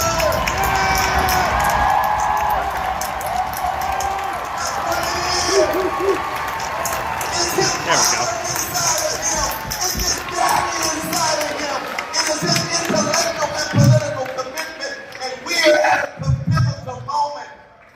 He's unprecedented in American history. That's why his campaign and movement is unprecedented. We got three choices. We got a neo-fascist gangster in the White House. True. When I talk about gangster, I'm not talking about hatred. I'm not talking about hatred. I'm a Christian. I believe in charitable Christian hatred. Yeah. You hate the sin, but you still try to love the sinner. We hate injustice, we hate exploitation, we hate domination, but we can stay in contact with the humanity of others. That's one reason why Brother Bernie is able to stay in contact with the humanity of all those who disagree with him. You see how you began this thing. That's the kind of brother he is. That's what we love about him. But at the same time, he's on fire against what ought to be hated. Injustice, I don't care what color you are, I don't care what gender you are. If you run on into a president, you have to take a stand. That's why we got to be part of this campaign and this movement. And let us be very clear in terms of our context as it relates to black people. When I say neo-fascism, I mean the rule of big money and big military with a strong man who will scapegoat the most vulnerable so that we cannot come together and confront the most powerful. A disregard of rule of law, a demonizing of the weak and the vulnerable, the exact opposite of Hesed. But then we've got the second choice, which is a neo-liberal centrist. We can move for the policy. We can move for the policy. We got to be clear what the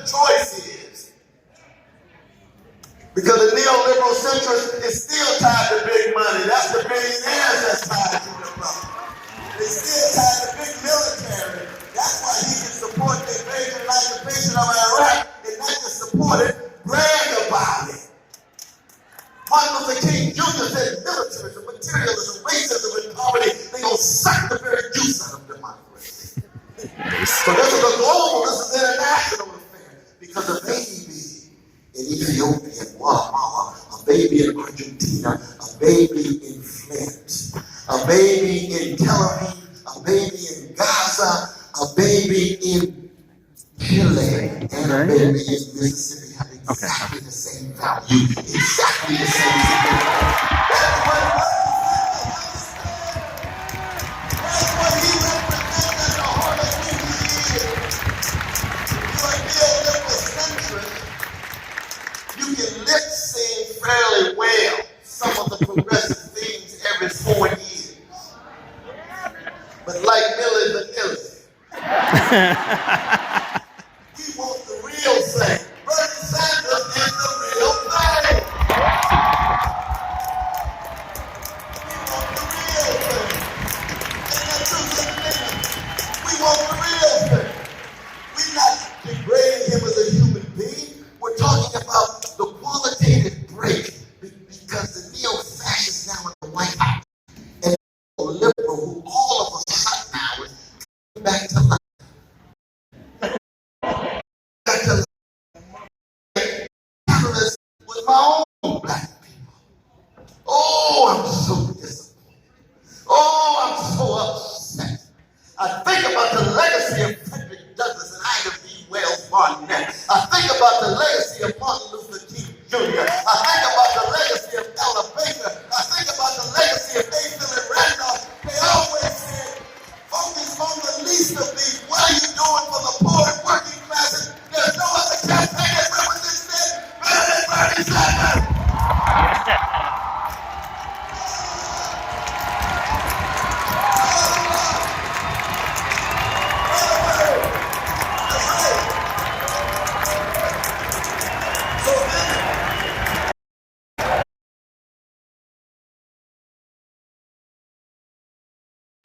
Neo-populist platform. He and I are democratic socialists. It's not a democratic socialist platform.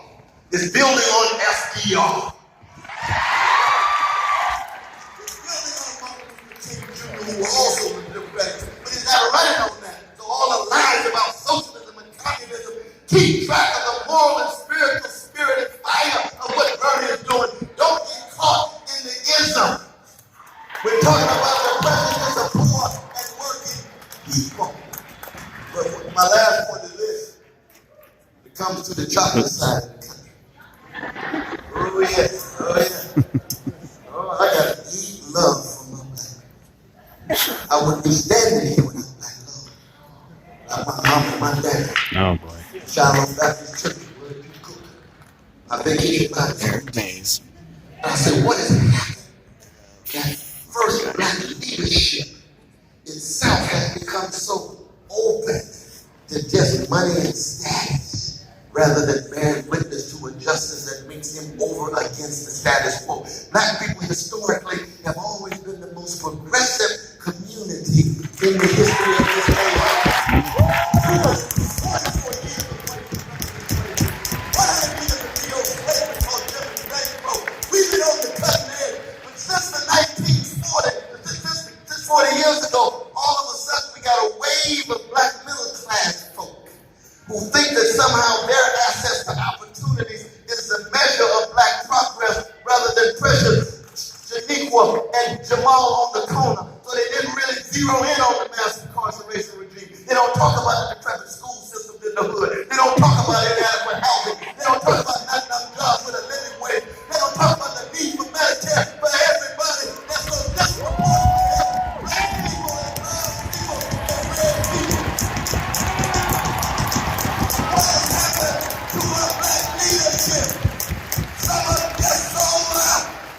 Others have just given up. And the rest of them, they're so scared, they're so addicted to the familiar, they don't want to step out on the best. They want to settle on the mediocre and the middling,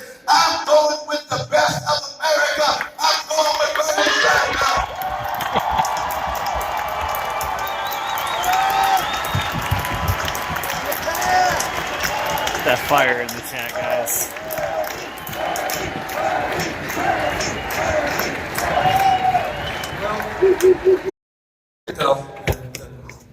Thank the panelists for all of their fantastic really being here tonight. Every single one of these people has worked, is working, putting a better Michigan and a better America. They have taken on powerful special interests their entire lives, and I thank them all. But I want to just conclude on this. I can't quite pick up what Dr. West did. I don't have that ability. But here's what I get back to. I get back to the fact that every day we are told by Congress, we are told by the pundits, we are told by the media what we can do and what we can't do. And I think it's time we went into our own hearts and determine what we can do. I live 50 miles away from the Canadian border. They guarantee health care to every man, woman, and child. You leave the hospital, no bill, their life expectancy longer than the United States of America. If the Canadians can do it, if the Europeans can do it, if the Scandinavians can do it, the United States of America can do it.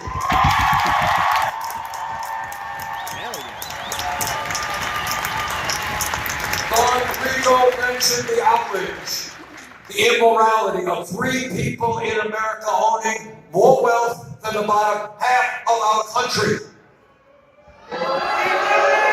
We got people in Michigan and Vermont working 2 or 3 jobs. Don't tell me that we cannot create an economy that works for working people, not just billionaires. Don't tell me that we cannot invest in our young people, Black and Latino, Native American, and create the jobs and the opportunity they need to thrive in life. It costs less to send a kid to the University of Michigan than to send that kid to jail. Let's send him to the University.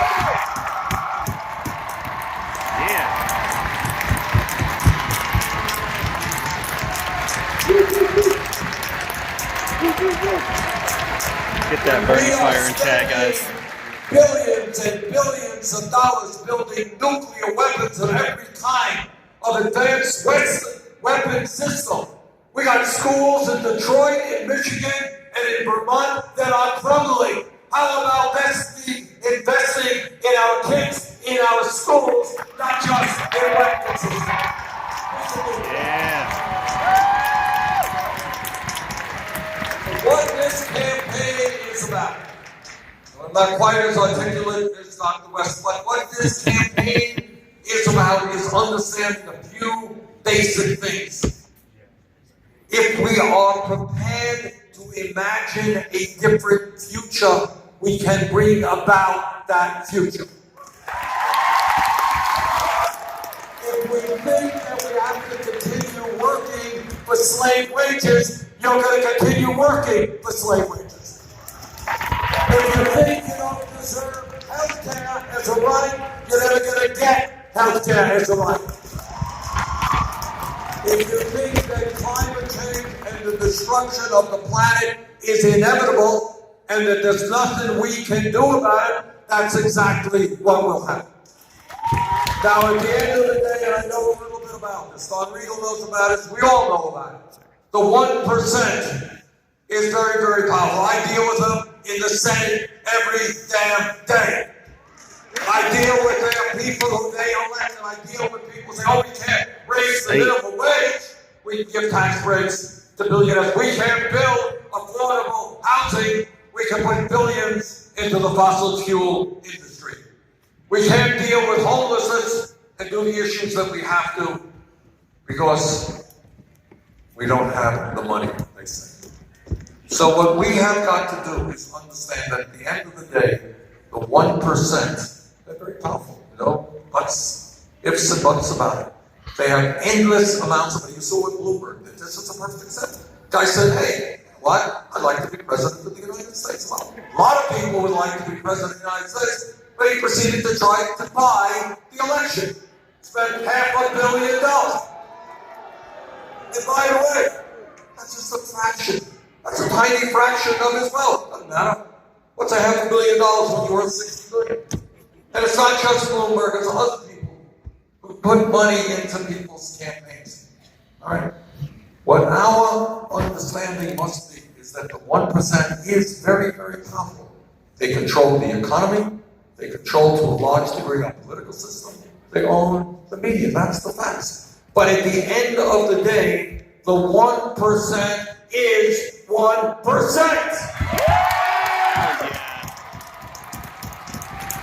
I've been telling you guys, there's more of us than them. And if we do not allow Trump, don't allow Trump to try to divide us up based on the color of our skin, based on where we were born, based on our sexual orientation, based on our religion, based on our gender. If we don't allow Trump to divide us up, if we stand together around an agenda that works for all of us, and you've heard some of that agenda here tonight, there is nothing that can stop us. Oh, yeah. People stand together at the grassroots level. That's how change takes place. What everybody here is saying. We all know that. All right, and that's what we've got to do. So Tuesday is a very, very important election. Very important.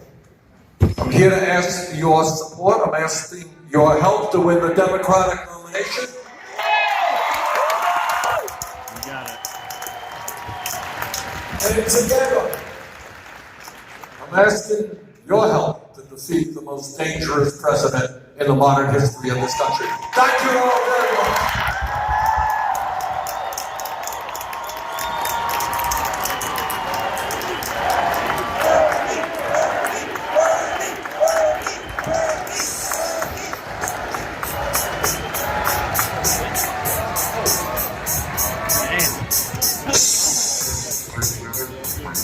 I gotta put my coat on. Hang on a second.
I don't even remember where I parked.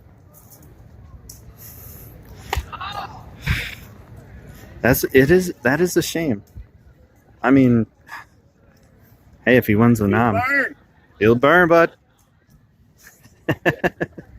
Everyone's happy right now. I'm loving it. Yeah, he'll have a reason to go to Tennessee if he gets the nomination. Let's send him there. Yeah, I don't have any problem with vapors.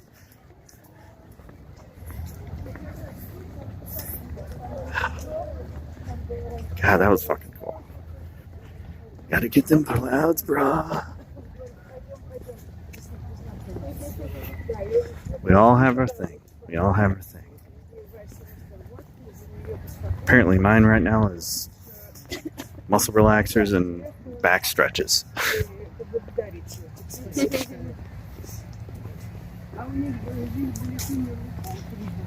Exactly.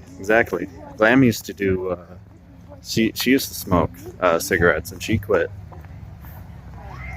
Oh. Look at this.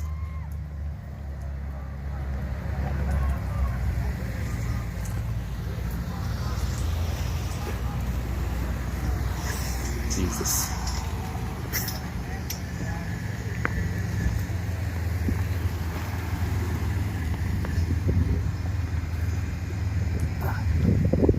I've never been to something so hype. Not in Flint, at least. You're scared for Michigan? I am too. When I get in the car, we'll discuss that a little bit before I head home. And then we'll be doing the D&D stream after that. I'll have to set up my PC and everything for that. But we'll be with the one and only Coupe du jour. This guy's fucking great. It's so fucking awesome.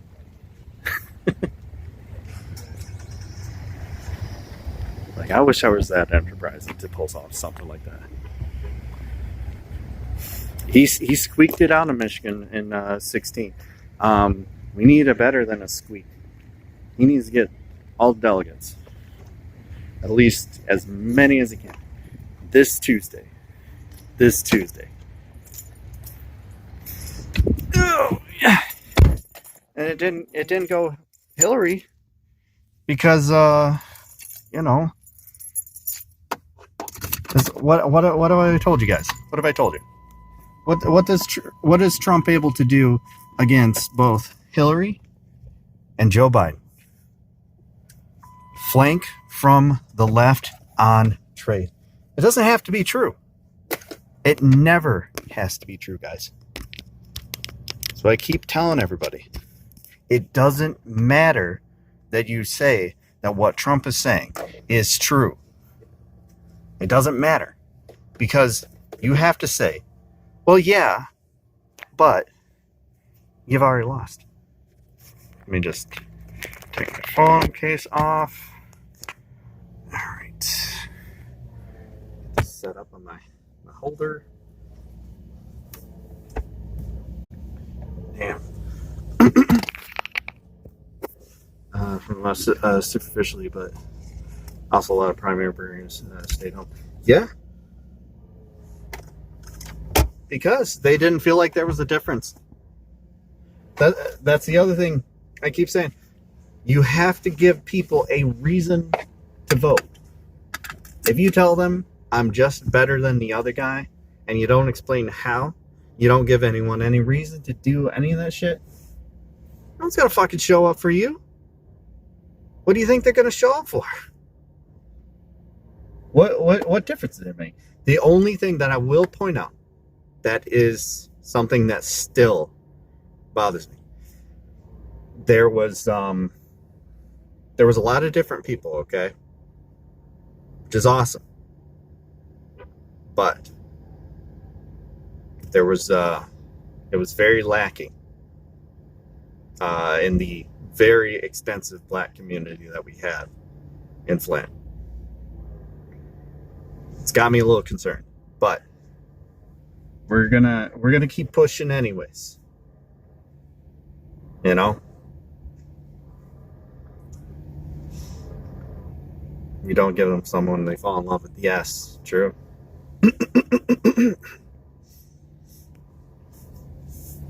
Fell in love with Obama.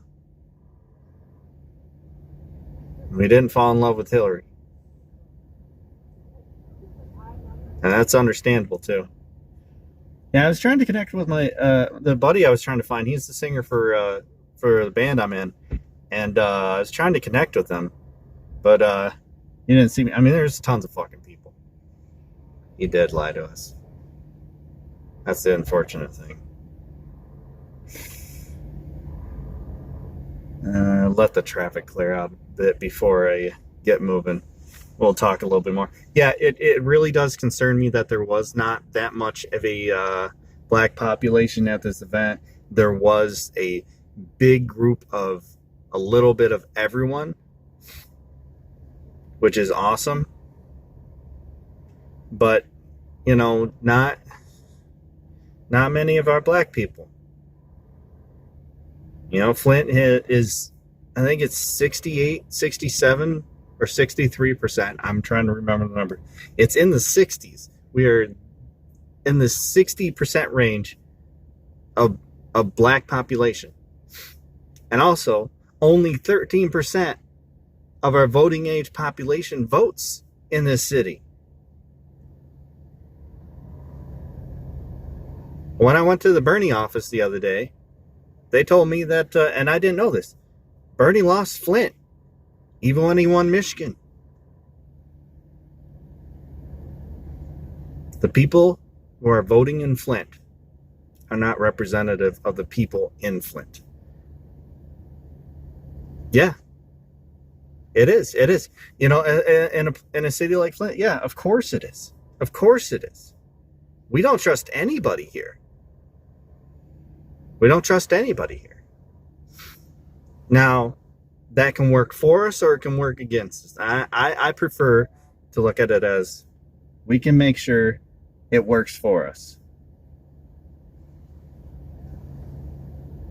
But we got to do that. Yeah, I didn't know it, and I was living here at the time. That's a whole other deal. But I thought he got it. He lost all of Genesee County. Bernie could be a long con. No one wants to be related in any way to a future possible tyrant. I don't see how. Let me put it this way. If this is a long con, it's going back to when he marched for civil rights. It would have to be literally the most perfect plan. And I don't like perfect plans because they're bullshit. They don't exist. I like the fact that in politics, Clinton can run the primary counting via this shadow ink. Yeah. Well, we don't do full electric voting in Michigan, especially in Flint. In Genesee County area, we don't do that shit. Like, I think they're... Whoa. I thought they were going to hit me. I came really close. What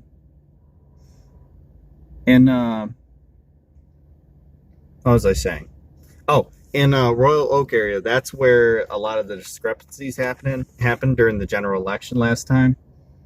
That was the only place where things were kind of sketcy in Michigan. So people should show their own numbers and reinforce the numbers. Have redundancy like a Bitcoin or something.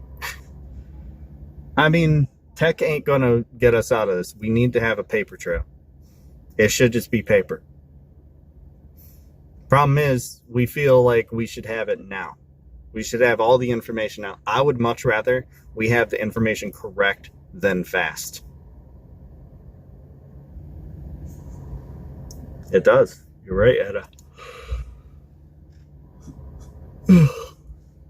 Yeah, but a tech company's not going to fix that.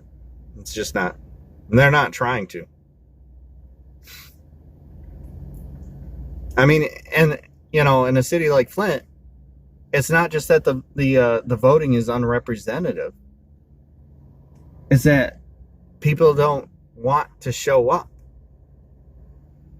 Like, I talk a lot about the voter apathy in a city like this. It's there. We've been fucked every way till Sunday for the past 30 plus fucking years.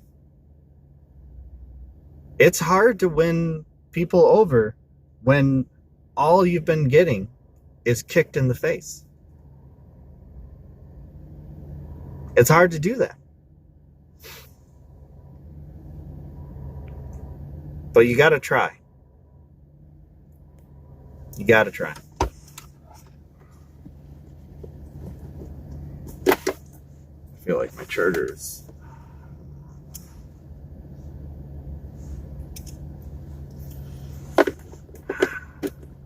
Don't have my fast charger. My shit's going down real fast. Well, not too fast, but it's going down and it's hooked to the charger, which is the same. So here's a look now. Check your charger. Fuck. Should also be a death penalty for politicians who betray the people. Oh, that's a bit much for me. That's a bit much for me. I would like to see big fraud prosecuted on all levels. I would like for there to be an end to the two-tier justice system more than anything. But, you know, I don't think killing people is all that beneficial. We're not to that point. We're not.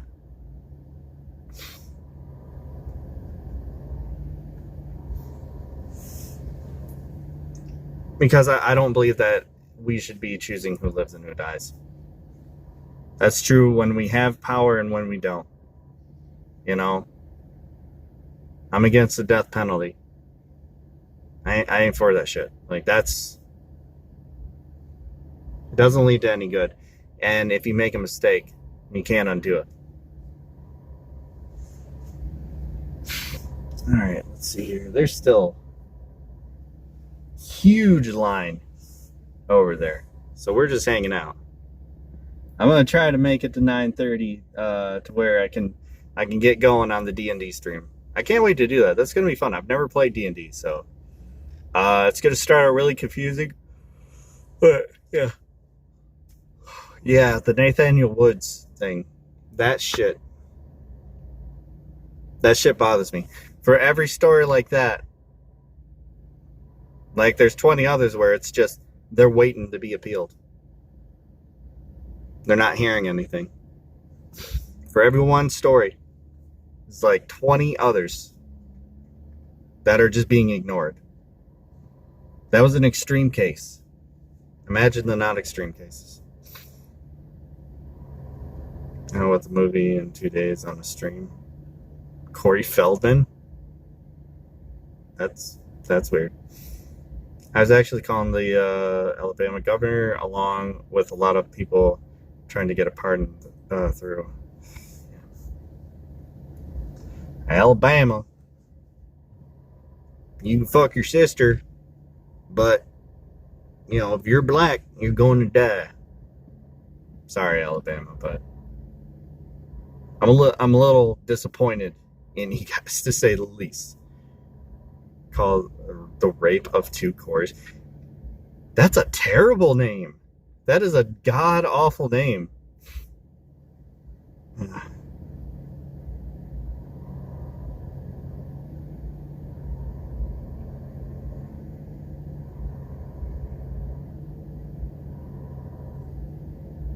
What's going on over here?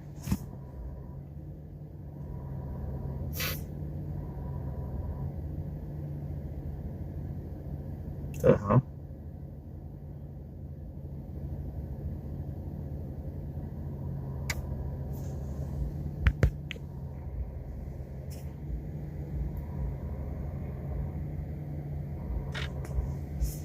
This cop just like rolled up on this dude and made him open his trunk.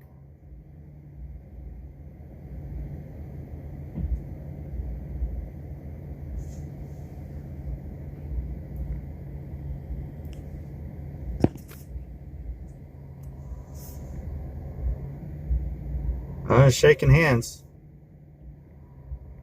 Of course he is. Of course he is. Is he black? Oh yeah, I'm safe. I'm good. I'm just waiting for the traffic to clear out. I'm sitting here just like that guy. The cop just fucking drove away. He sees me sitting here with my car on. I don't know, maybe he's like undercover or something. Who knows?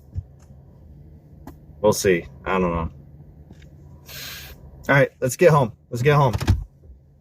Cleared out. So, while driving, I cannot look at chat, cannot read chat. Talk amongst yourselves. I'll react when I get in my driveway. Until then, we are off. Because I do not want to get my account banned. God, how the fuck do we get out of here?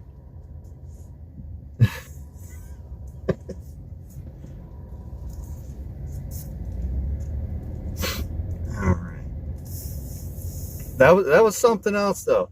I came in and I was feet away from Cornell West. I'm sorry I wimped out on going and talking to him, but, like, there was a huge group of people. I didn't want to be that guy that, like, just plows through everyone and, oh, shit. How do I...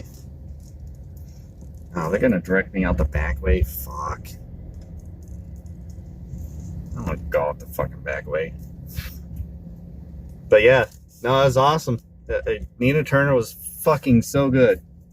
Absolutely put me in the mood. You know,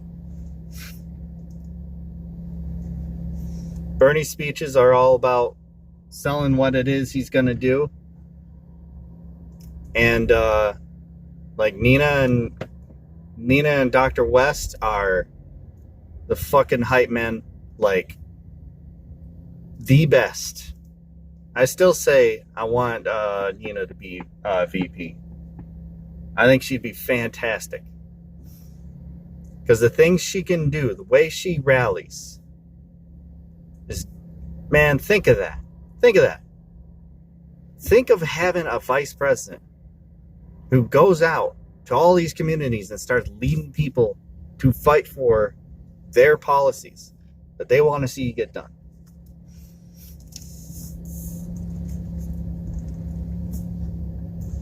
That's what I tell people. It ain't all it's one singular thing, you know? It's a grouping of things. We're all going to be in this together. It doesn't stop when we get him in. That's when the fight begins. That's when it feels like you can win. You know, this is getting Bernie in is like getting a star player.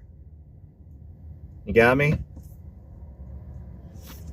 He's getting that star player that can make the difference in your team, bump you over the edge. Doesn't mean you won, but it means you got a fighting chance for the first time.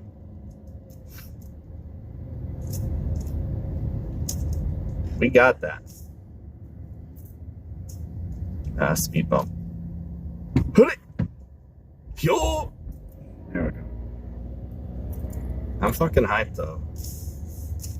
God, that was so cool.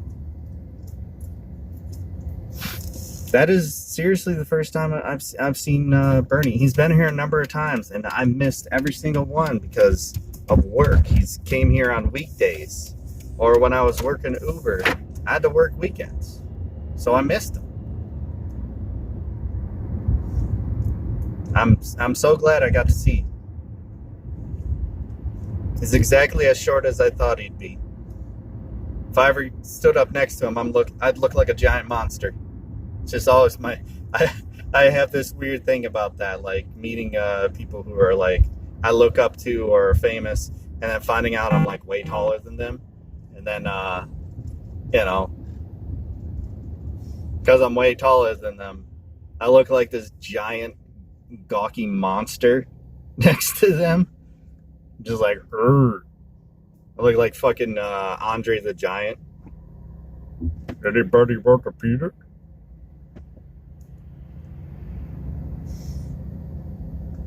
Like I said, guys, can't reach chat. Can't reach chat.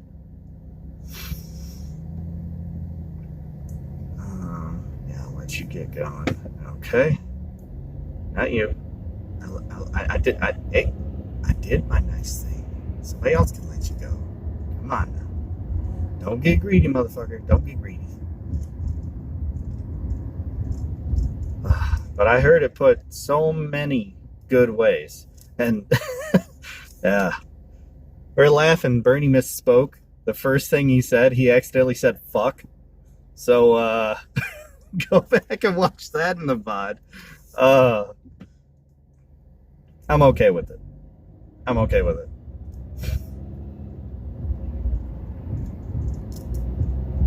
This man, when he got on fire, he was on fire. Oh.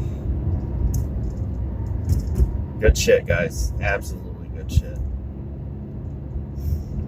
And again, thanks for the raids by Dario, my boy Dario, and who else? Oh, Dr. Arbwinbwin. But I've been pronouncing his name forever wrong, but we got it now.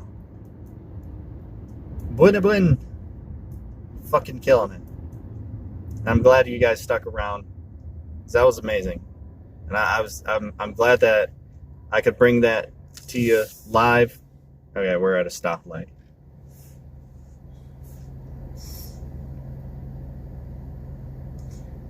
How tall I am? I'm 6'1".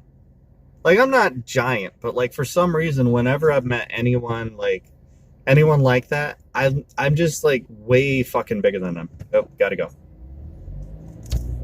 So I'm not giant monster, but I look at, because like a lot of the people I meet are like, who are famous or whatever, are like way shorter than me.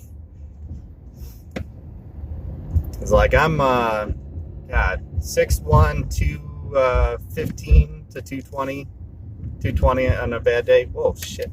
Jesus, motherfucker. Guy in his fucking Mercedes weaving through traffic. Fuck off with that shit. Ain't hitting me. Nah. It's really cool. It's really cool. Like, I went to just kind of sit down. I was sitting down at the edge, and I switched the camera, and a girl up there, she let me have her seat. She called me up. She's like, I'll sit in the steps. Don't worry. And I thanked her. Like, she was cool as hell about the whole damn thing. And like when she got up to go, I thanked her again. She was just like, don't worry about it. Feel the burn. I was like, fuck yeah.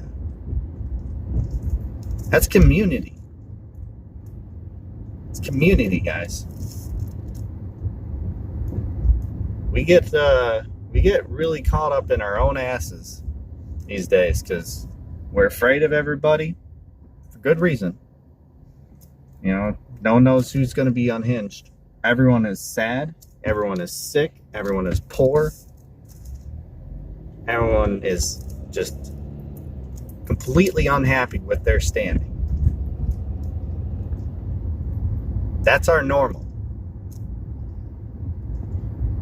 Now,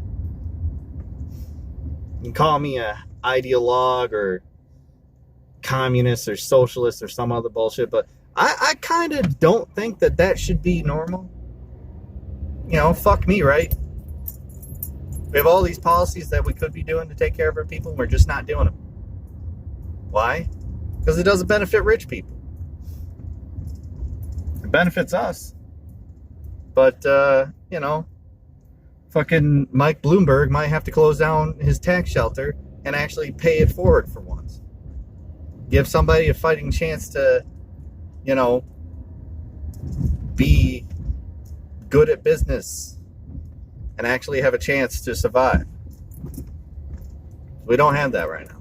We don't have that.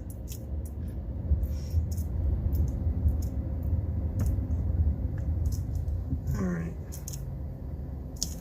Almost home. That's the other beauty about this. So fucking close to my house. I love it. Told you guys I was close to downtown. Ain't no bullshit. Alright, let's pull it. Let's get here. I'll catch up on chat, and then we'll move on to the D&D stream. First ever D&D stream. First ever D&D for me, period. Okay, in park, seatbelt off. Let's catch up. Let's catch up to you guys. See what y'all are talking about.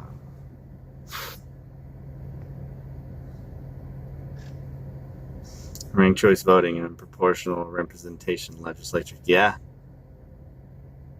Imagine a government with real people and in charge of real problems. First time is all we need in all of history. Yeah, it'd be fucking nice to make that happen, and we have to fight to make it happen. Imagine a government that doesn't have a pray away the virus evangelical in charge of the coronavirus. That's shit, man. So, I had to go to the hospital the other night for my back. If you don't follow me on Twitter and everything, you don't know about that. But I had really bad back spasms. And I was off work for a couple of days. Like, could barely, like, sit in the bed and everything. And I'm taking stuff to stave that off, and I'm doing, like, exercise. But, like, the first thing they did before they asked me anything about my back was questions about the coronavirus, see if I was at risk, and then they moved on. Oh. Fucking cat ran by my car, scared the shit out of me. So yeah, at least they're doing that somewhere. So I know that everyone in DC is really short. Is they? Are they?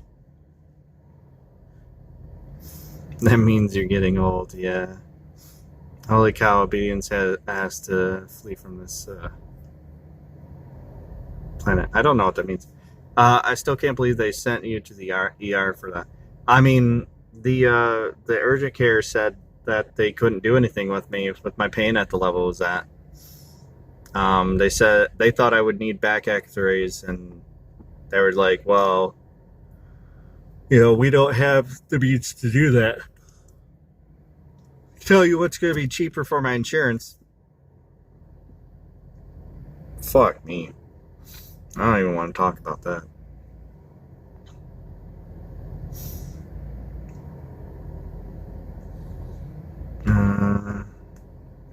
By the way, apparently there's a coronavirus epidemic at CPAC. If it's going to happen anywhere. I mean, I don't wish that on them. But, shit.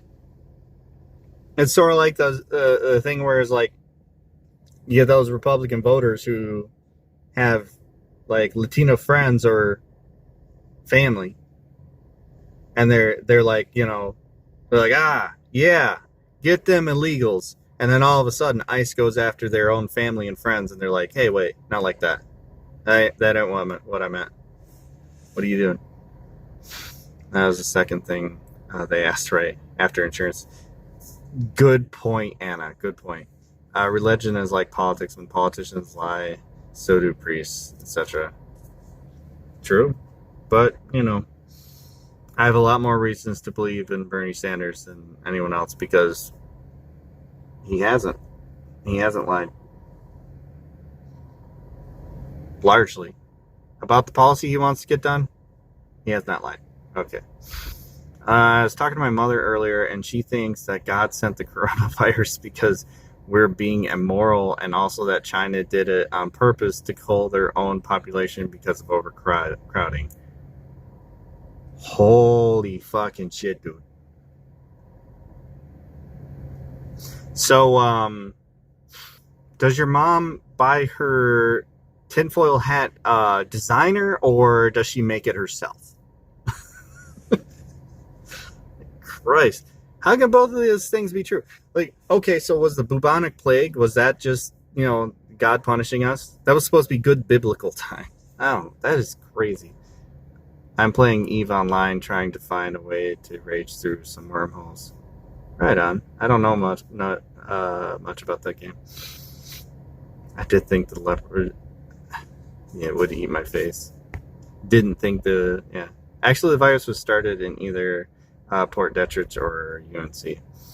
I think, honestly, what's happening is there's a number of diseases that are being trapped in the permafrost. And as global warming increases and as the ice sheets continue to melt, we're going to be seeing more and more diseases. You know, this is directly related to climate change that we're doing nothing about. Just absolutely nothing. We're arguing about how much it's going to cost. How much is a new Earth going to cost, guys? A new civilization. How much is that going to cost? Doesn't matter. It's the same like talking about, hey, you just woke up? You missed some good stuff, but you can watch that. I said on the phone that she needed to take the fucking tinfoil hat off and think more critically. Thing is, the virus hit China and Iran hardest. Yeah, we don't hear shit about Iran. Gee, I wonder why.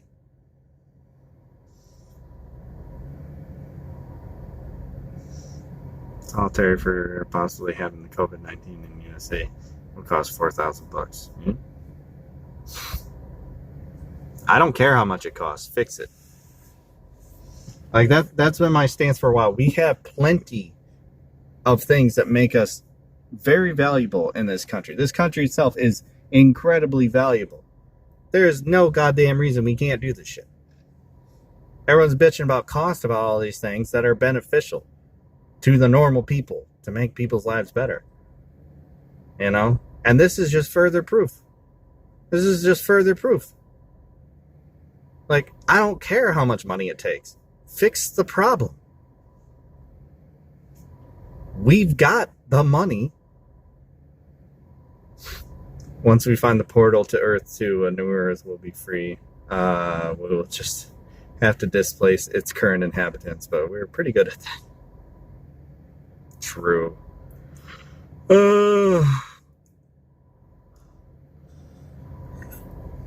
If you are grabbed off the street for possibly having the disease, it will cost you $4,000. Yeah, and that's fucking ridiculous. Yeah, I'm in the driveway, love. I'm just catching up with everybody, and then I'm gonna come in and set up for the D&D stream. Cannot do a raid to pass you guys on to anyone else. I don't think I can. I might. Hang on. Let me pass you guys on to somebody. And come back 9:30. We'll be doing the I think it's still going.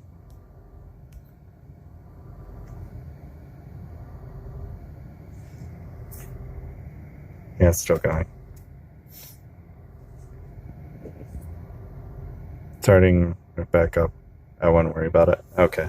I mean, it's going to take me a minute to get everything set up. But yeah.